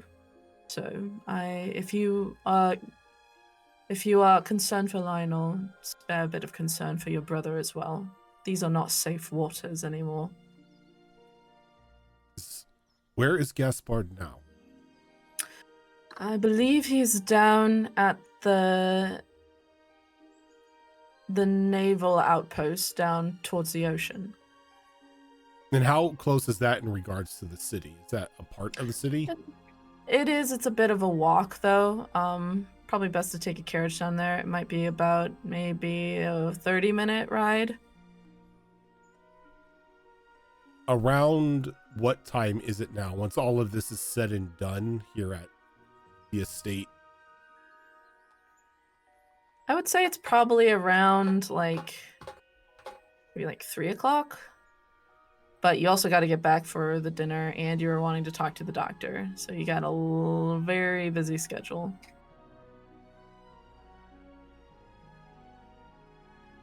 I believe I'll pay him a visit tomorrow.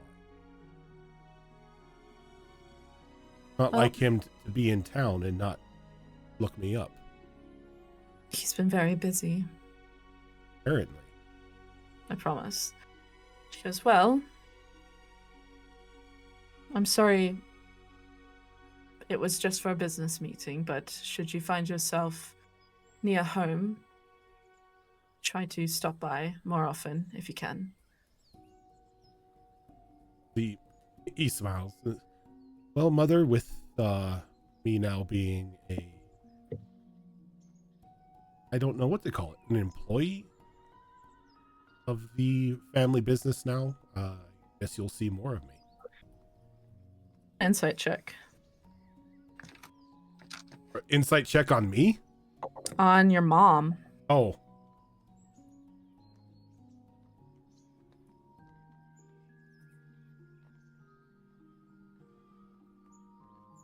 That is going to be a 22 on your own. It's so brief, but you see a flash of hurt across her face as you say that. She goes, well, we are trying very hard to work with you here, Gaius, and I hope one day you will see that. And she stands up, she goes, I also have business to attend to.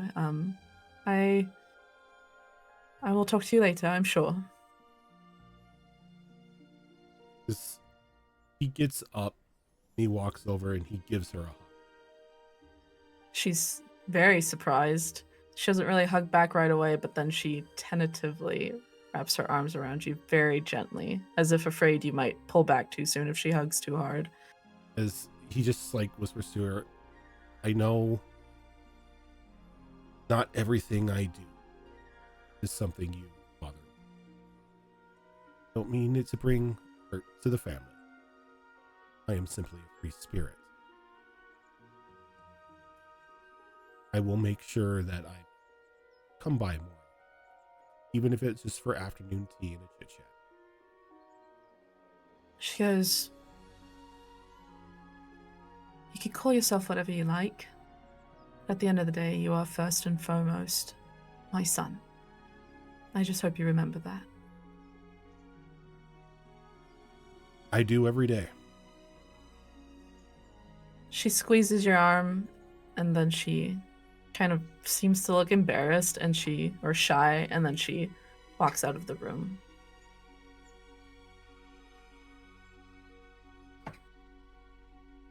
He's going to take a look around the drawing room for just a moment.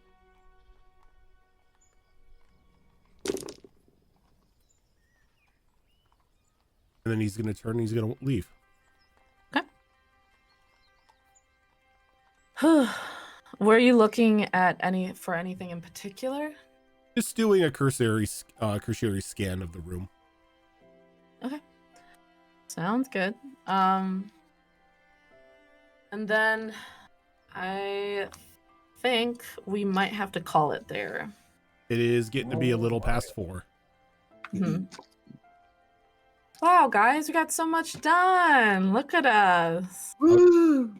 How dare you make me be an adult? Look at you taking responsibility. So Glad I don't have to do that shit. Yeah, Gaia's taking responsibility must be the end of the world. Damn. Well, that's it for this episode of The Downfall of Propriety. Rojan, will you do the spiel? Because I still don't have it down. All right, it's me. As I almost dropped my dice. Oh, well, let me go ahead and turn this music down. Thank you so much, everybody, for tuning in today. If this is your first time here, this is not the only show that we do. Come on up on Monday. We are going to have another episode of Destiny Forged, which is currently in its 4th campaign as our longest running show here on the channel. And then maybe this Tuesday, if not next Tuesday, it's up in the air. Stay tuned for that announcement. But Tuesdays we have Star Wars Tales of the Outer Rim, which is a Star Wars game run by Tiltbot. Coming up on Thursday, we will have the return of Mass Effect Horizons, which is a Mass Effect 5th edition mod that is run by Zorro. On the alternating Thursdays, we have Tricorn Isles, which is another 5th edition game I run.